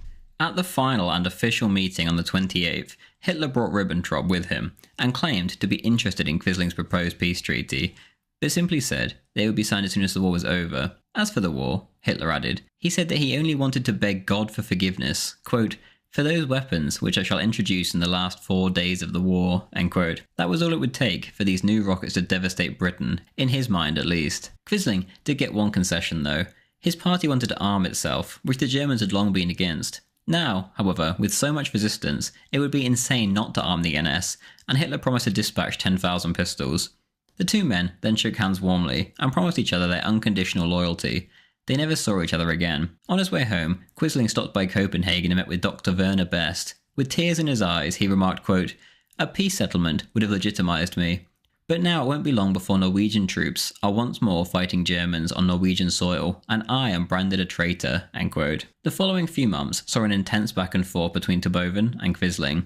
The former wanted to fight on Norwegian soil down to the last bullet, whereas the latter wanted to avoid combat as long as possible and use the forces in Norway politically. By the 20th of April, however, Quisling sent warm greetings to Tobova on the 5th anniversary of the Reichskommissariat and thanked him for all the friendship and understanding he had shown during their long period of collaboration. Most importantly, he stated that he hoped the two of them could come together to overcome the difficulties which lay before them.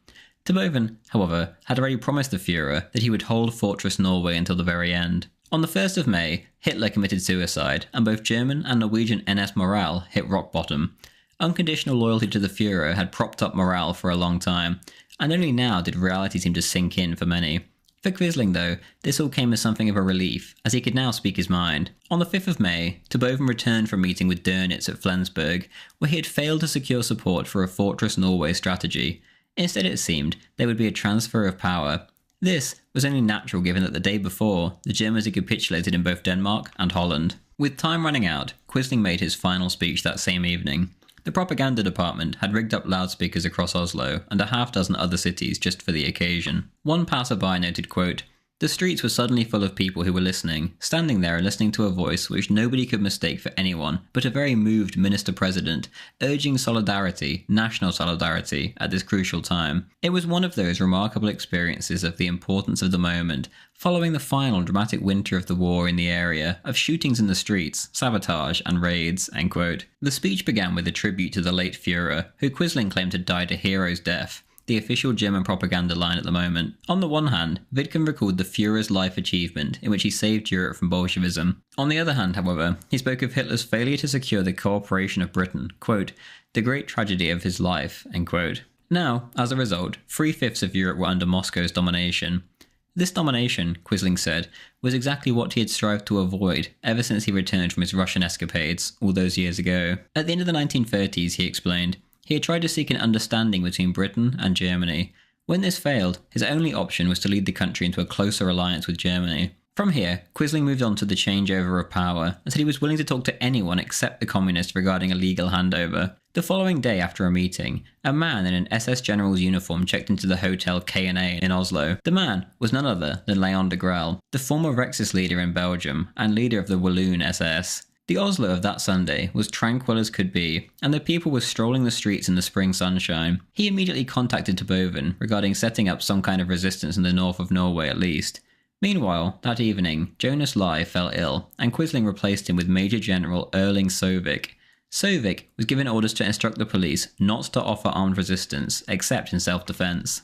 Not even against, quote, "troops wearing the armbands of the home front," end quote. The police force had essentially been ordered to let themselves be arrested.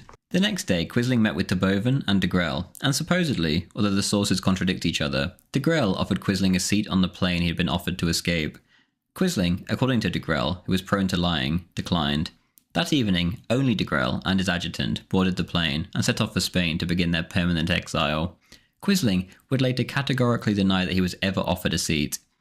At the palace that day, an adjutant rushed into the room reporting rumours of a German surrender. Quisling turned the radio on, and sure enough, it was true. Quisling, who had appeared calm that day, was, quote, "profoundly affected," end quote. Previously, Vidkun had been assured that he would be informed beforehand regarding any such turn of events.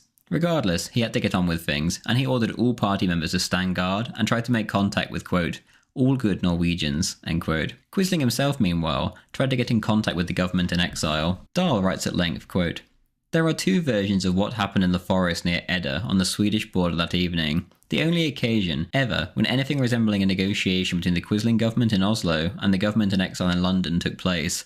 When Alm announced that a delegation from Oslo was on its way, the two representatives of the legation withdrew and telephoned to their office in Stockholm, which gave orders that the NS delegation should be sent away, whereupon the two returned to Stockholm, according to their own account. According to Alm, when the ministers arrived at the meeting place, the deadline had passed, and the representatives of the other side had gone back to Stockholm. The local police chief, with the help of his colleague on the Swedish side, managed to get hold of them, and the representatives were indeed stopped and brought back to the meeting place, only to report that Germany had capitulated, thus obviating the need for further discussion. With that, the ministers turned round and returned to Oslo. It was a somewhat peculiar journey, Fuglsang recalled later. Everywhere we could see people celebrating. There were Norwegian flags everywhere, and I cannot pretend that even those of us who were sitting in the car driving into Oslo, despite the gravity of the situation facing us, did not feel a certain sense of release that the whole thing was over. At approximately the same time, Quisling went for a drive around in the suburbs of Oslo to observe the festivities. For me, this was a moment of the greatest relief and release, end quote. Elsewhere, Terboven and his two police chiefs committed suicide.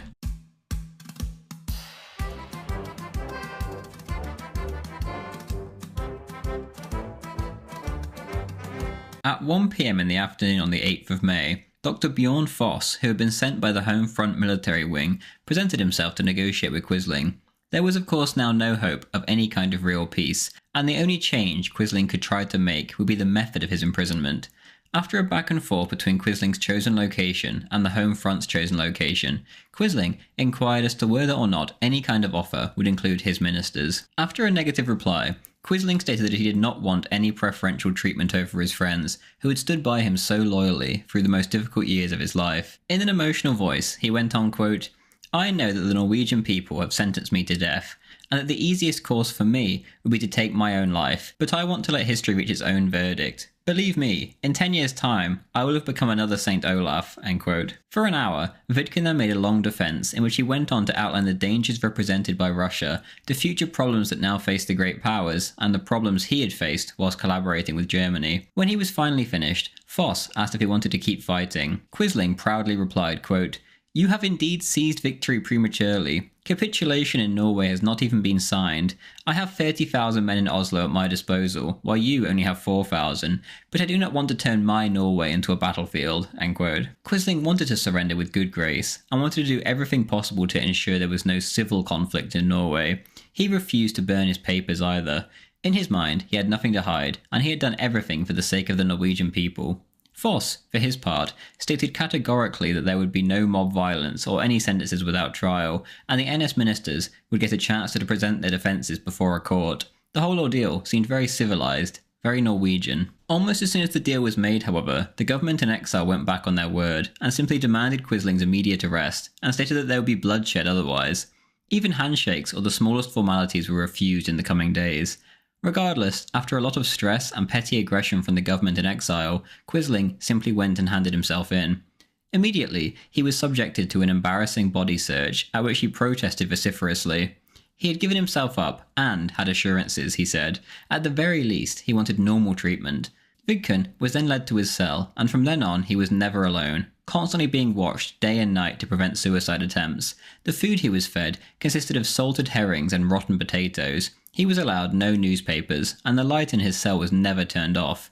After 10 weeks, Quisling was whisked off to Akershus Castle, where he was then held in a cell at the top of the old prison tower under the same strict conditions. Dahl writes, quote, "This way of life soon started to take its toll on his health. He lost weight rapidly and was struck by the deficiency disease, polyneuritis, a neurological disease resulting in partial lameness in the feet. As soon as he got used to it all, however, he started working hard and regularly on his case, looking forward to the daily walks in the yard as a welcome change. He never complained, and behaved in several respects as a model prisoner. He was very cordial with his guards, and even gave them small gifts now and then.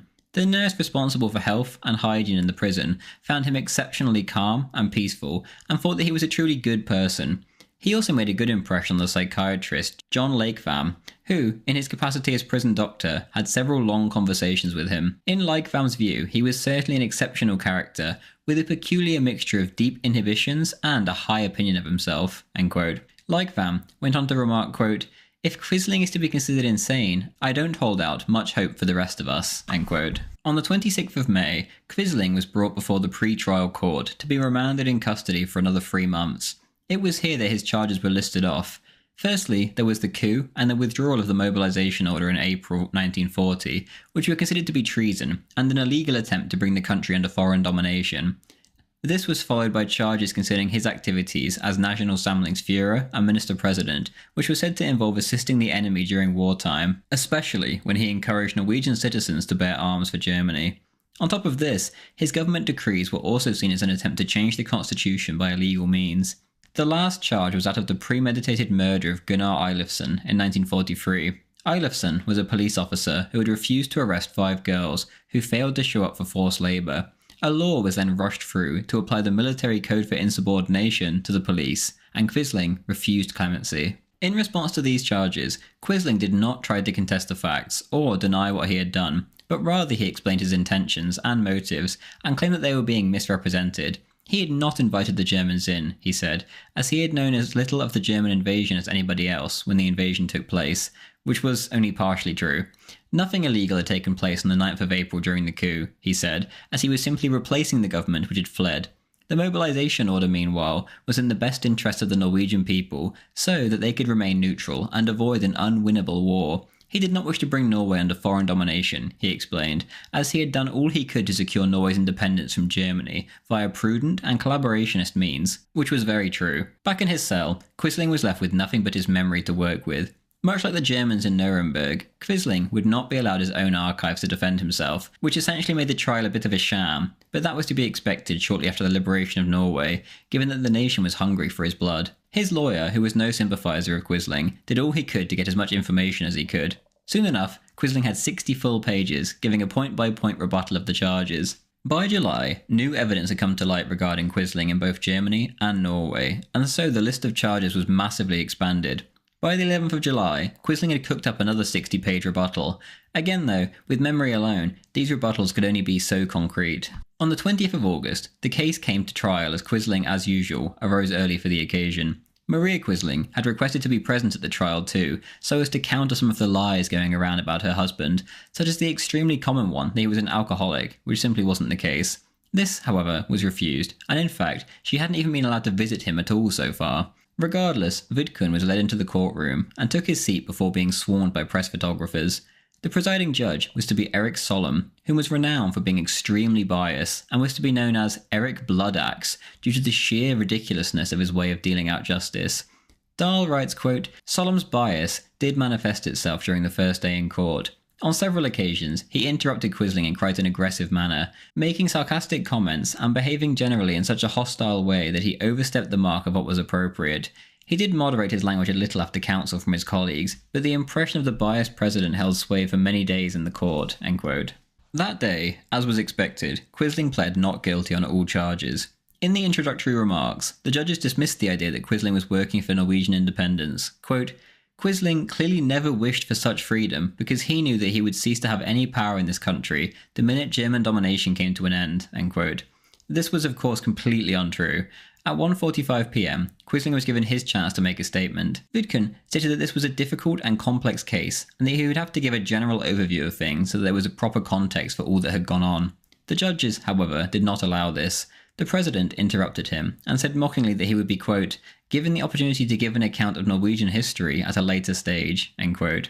He then demanded to know about Quisling's connection to Rosenberg. Question after question then followed, and often Quisling was rather evasive, or would reply, quote, "I don't know," to questions which would reflect badly on him, such as those regarding the Germans funding the NS. Dahl wrote, quote, "Such underlying mental constructions would force him time and again during his trial to tread a fine line between truth and falsehood, falling short of presenting a rational account of what had really taken place. He, who for his adherents had represented objectivity, light, and morality, appeared to the court as a cowardly perpetrator of half-truths, a defendant who, in presenting his pathetic self-defense, emerged an elusive and often pitiful figure." End quote. On the second day of the trial, Quisling was presented with evidence that the Germans had subsidised the NS, to which Quisling denied all knowledge and began to squirm. He was then accused of offering the Germans naval bases in 1939 in a conversation with Admiral Raeder, and again he denied all knowledge. Quote, "These statements, which are constantly ascribed to me, must have arisen from either some misunderstanding or from the wrongful use of my name." End quote. This was essentially correct, as Hagelin had said this, not Quisling. Quisling was barely able to keep up with that specific conversation due to his poor German, but regardless, it did appear as if Quisling was lying, and things immediately looked bleak. As for the 9th of April and his coup, Quisling claimed that he hadn't listened to the radio that day, so wasn't aware that the storting was still in operation. This, of course, was not a very convincing argument. He fared somewhat better on the question of police maltreatment and torture of prisoners, as he'd only known of a few cases, and taken action against any police that overstepped their mark. His case was a lot weaker when it came to the teachers and church action of 1942, though. After 3.5 days, it was time for the witnesses to be called in. First was an employee from the Reich Commissariat, who spoke of Terboven's policies, and then next up was the labour leaders, who Quisling had approached in the mid-1920s, and they made the claim regarding Quisling offering to spy on the general staff and organise the Red Guards. This, if proven, would show Quisling was a treasonous opportunist. Following this was a number of Quisling's fellow officers regarding Quisling's part in the mobilisation order of 1940. On the back of this was a 33-year-old Jew by the name of Dr. Leo Eitinger, who had been deported to Poland in 1943. He claimed that 11 to 12 million Jews had been gassed, and that Quisling was responsible for the particularly harsh fate met by Norwegian Jews. The next day, a Gestapo man arrived and testified that in the summer of 1942, he had received instructions from Berlin that, quote, "the Jewish problem in Norway should be solved in accordance with the wishes of the Norwegian government," end quote. He had not seen this order, he said, but he had heard it read out. One of the only witnesses who said anything in Quisling's favour was General Otto Rouge, the hero of the 1940 campaign. In an objective fashion, Rouge outlined the 3 periods in which he had been involved with Quisling. First, as a cadet in the General Staff before the Great War, then as a General Staff officer in the 1920s, and finally as Minister of Defence in 1931 to 33. Rouge's choice to be objective in this matter was a dangerous one. Quisling's lawyer, who was by no means pro-NS, was sent several threatening letters and was spat at in the street. Passion for revenge ran high, and the hatred towards Quisling was so intense that the call for the death penalty was near universal. Even the guards, who were supposed to be responsible for his safety during the trial, solemnly declared that they would murder him in the event that the court did not invoke the death penalty. Rouge was undoubtedly the man who stood highest in Norwegian public opinion in 1945, besides the king, and so the idea that he would speak positively of Quisling caused quite a sensation. Others who spoke positively included Quisling's close friend from the General Staff, Halvor Hansen, who said that the Quisling he knew then and the Quisling that stood before him were 2 entirely different people. There was also Quisling's closest childhood friend, Wilhelm Ullmann, whose account was so moving that Quisling had trouble hiding his tears. Wilhelm described how much Vidkun's school friends had looked up to him and respected him as a genius, a helpful friend and a kind-hearted person. He was speaking on behalf of all of them, he said. The Quisling stood before him, as Hansen said too, was a totally different man. To explain this difference, Quisling was taken to the Rigshospitalet Department of Neurology after the court recess on the 25th of August. Surely, many reasoned, something had gone mentally wrong with Vidkun over the past 5 years or so. After 3 days of testing by a whole team of experts, nothing even remotely wrong was found. These days were exhausting, however, and Quisling was noticeably drained and weakened for the rest of his trial. This was hardly surprising, given that one procedure had included compressed air being blown into Quisling's spinal marrow, as well as high pressure being applied to the brain. No anaesthetic had been used either. Another procedure required the injection of large quantities of iodine into the main artery of the neck so that x-rays could be taken of the frontal lobe. Immediately upon his return to Akershus, the former Führer was forced to march up all the stairs to the top cell of the tower, although the medical rules demanded that the patient should be carried horizontally on a stretcher. For a whole week afterwards, the trial was continuously delayed as Quisling was in such poor shape. The horrendous diet and lack of sunlight could hardly have helped matters either. When Quisling was finally taken to court again, he was too weak to even present the points he prepared concerning his protest at the recent reintroduction of the death penalty that the government in exile had imposed in 1942. Quisling's lawyer was also sick, and so his assistant was left to read out his statement. The prosecutor then rose to make his formal summation of the case. For the rest of the trial, Quisling had sat attentively and clearly found his own trial fascinating. Now, though, he was a broken man and sat utterly motionless as the prosecutor claimed that Quisling had pushed Germany into the occupation. The most bizarre thing about the 4-hour statement was that the prosecution cast doubt on anything Quisling said, yet not on the stories of the Gestapo or any other Germans, which they chose to present as essentially gospel whenever they could be used against Quisling. This bias was most acute when it came to the Jewish problem, and it was claimed that Quisling had actually compelled the Germans to pursue a Jewish policy, which was, quote, strictly counter to the Jewish policy in Denmark, end quote. What this obviously overlooked was that Denmark's relationship with Germany was very different to Norway's, and that Quisling had actually himself pushed for a Danish solution for his country. The prosecution, obviously, was seeking the death penalty. The defence would argue, quite logically, that the death penalty could only be applied to events after the establishment of the national government in February 1942. Quisling was eventually given his chance to make his defence speech. The clearly weak Vidkun stood up suffering from severe headaches and physical exhaustion. His legs could barely support him. Regardless, this was his only chance and he had to get on with it. He began from the start. His childhood in Fyresdal, his school days in Drammen and Skien, a short account of his time as a young officer. After half an hour, he finally got to his Russian adventures and his experiences with Nansen. As the speech went on, however, Quisling began to repeat himself and became ever more incoherent as he could barely take the pain. By the time he was talking about his aid work, the speech sounded nothing like anything he had ever said or written on the subject over the past 20 years, and he became increasingly muddled. Only by the time he got to the topic of his return to Norway did he manage to pull himself together, and once again the speech became coherent. It was then that Solom, aka Eric Bloodaxe, interrupted and told Quisling to get to the point after he had been speaking for an hour. Quisling's lawyer, Berg, however, was able to get the session adjourned until the next day, as Quisling was in clear physical discomfort. As requested, things continued the next day, and Quisling was able to give an eloquent account of his years leading up to the Second World War, and maintain that he had not worked with the Germans to plan an invasion of Norway, which was technically indeed the case. The war years then followed, and after 4 entire hours of speaking, Quisling picked up his manuscript from in front of him and began to read out a summarised account of his motives. He had acted, he said, as a, quote, buffer between the occupation power and the people, end quote. Quisling was truly at his best here, and delivered one well-turned sentence after another. Quote, "You Norwegians killed St. Olav. During the Restoration, the English dug up Cromwell's corpse and suspended it from chains in the gallows, having failed to catch him alive. No prophet has ever been honoured in his own country, but on 9th of April 1940, the warnings I had been making, and which had gone unheeded for the past 10 years, proved justified," end quote. And then he spoke his last words, quote, "If my work has really been treasonable, then I would pray to God for Norway's sake, that a good many of Norway's sons would also become traitors like me, only that they not be thrown in prison," end quote. On Monday the 10th of September at 2 p.m, the judge read out the verdict. Vidkun Abraham Lauritz Quisling was to be sentenced to death under both the Military Penal Code and the Civilian Criminal Code paragraphs concerning treason, murder, and theft.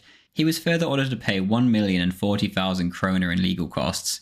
As his fate was read out, Quisling simply sat motionless. Dahl writes, quote, "It appeared that the court had accepted all the prosecution's charges, with respect to both the facts and the application of the law. His explanations had hardly been taken into account at all. He was cleared only of some minor charges. Above all, the court found him guilty of inciting the Norwegian army to mutiny and treachery on 9th of April, of providing assistance to the enemy during the occupation, and of seeking to alter the constitution by illegal means. He was also found guilty of murder, premeditated for his role in the Viggo Hanstein case, manslaughter in the case of the Jews, in the case of Eifelson, and the 14 executions which followed the assassination of Marfinson. He was found guilty of being an accessory to premeditated murder. The court concluded that these crimes were the result of an exaggerated belief in his own capabilities, and an inability to accept criticism or to tolerate opposition.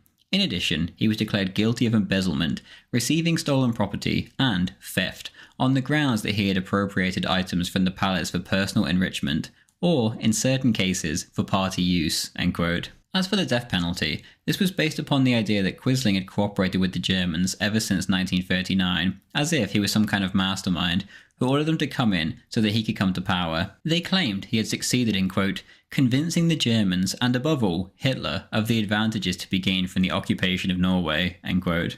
They went as far as to suggest that Quisling had planned to smuggle German troops into the country and engineer the coup with their help. His plan, all along, they said, was for Norway to be annexed into a greater Germanic federation, in which Norway would lose her independence.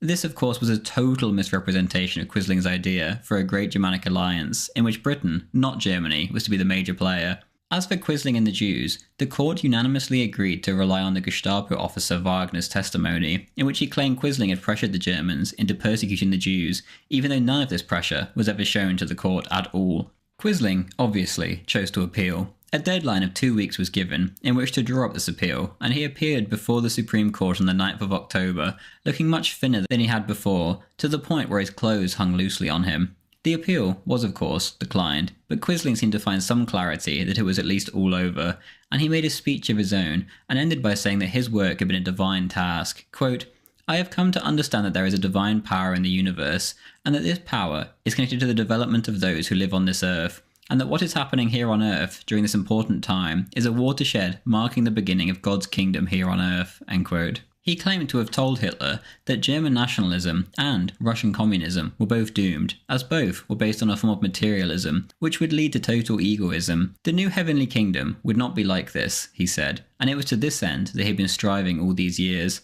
And so, the days began to tick down until the end. Quisling would spend his days in deep thought, usually religious thought. He often thought of St. Olaf, and compared the common ground that they shared. He often cried, too, especially when Maria would be allowed for a brief visit. He would find peace in writing, and again this was usually on the topic of religion. For example, quote, "Sacrificial death, the death of the best, is a tremendous thing. It is not simply a question of giving your life for your friends or for a cause. It is the sacrifice itself which is important. Blood is the symbol of the soul. For someone to spill his blood means that he is giving his entire soul as a testimony. Christ, St. Olaf." End quote. Maria, meanwhile, was not taking things well. She wrote to General Rouge, the king, and the Prime Minister, and begged all three of them to have mercy upon her husband. To Rouge, quote, "I beg you, put in a good word for him today and save him." End quote. To the king, quote, "And now I cry to your majesty, be merciful." End quote. To the PM, quote, "You, Prime Minister, who have suffered so many years in prison during the war, and therefore know what suffering is, please show mercy." End quote. Rouge, of course, could do nothing, but was sympathetic. The latter two obviously wanted Quisling in the ground. Maria did not stop here, and even attempted to write a letter to her fellow countryman, Stalin, and thought that he might show some appreciation for Quisling's former work in Ukraine. Quisling himself, however, refused to allow this. Before the end of his life, Quisling requested to meet with Bishop Burgrav, the man who had done so much to oppose him throughout the war. Now that the trial was over, Burgrav agreed to do so, and the two spoke on a human and religious level. Regardless of what he had done, Burgrav said, there was strength to be had in the Lord's Prayer. Although it was not explicitly stated, both men gathered the impression that they had had a reconciliation and forgiven each other. After the meeting, Burgrav wrote to the Prime Minister and asked for clemency on Quisling's behalf. On the 23rd of October, at 7 p.m, Quisling's pastor came to visit him in his cell, and informed him that his sentence was to be carried out at midnight, to which Vidkun requested to see his wife for the last time. The request, however, was turned down, as contrary to regulation.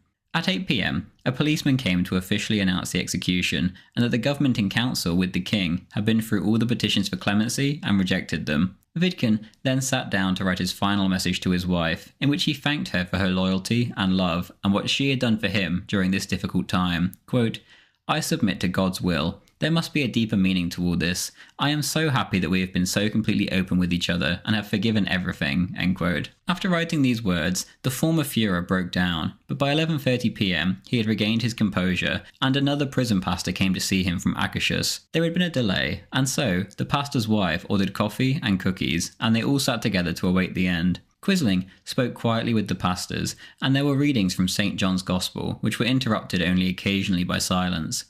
At 2 a.m, the police arrived once more, and everybody stood up. The Akashus pastor then read out John 6:40 to him for the last time. Quote, "And this is the will of him that sent me, that everyone which seeth the Son, and believeth on him, may have everlasting life, and I will raise him up at the last day." End quote. The group then went outside to where the police cars were waiting, and they were driven to the Akashus fortress. Quisling was led to an open wooden enclosure which had been built up against the tower wall.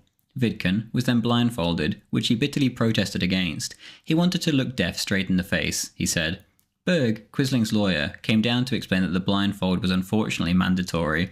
Quisling then ceased to resist and was placed with his back against the wall, and his arms were tied.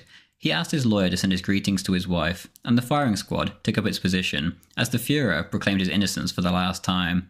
At 2:40, the volley was fired, and Quisling went to answer to God. Thank you very much for watching. I hope you enjoyed this video, and if you did, then please do leave a like, and consider supporting the channel in one of the links in the description. Even the $2 tier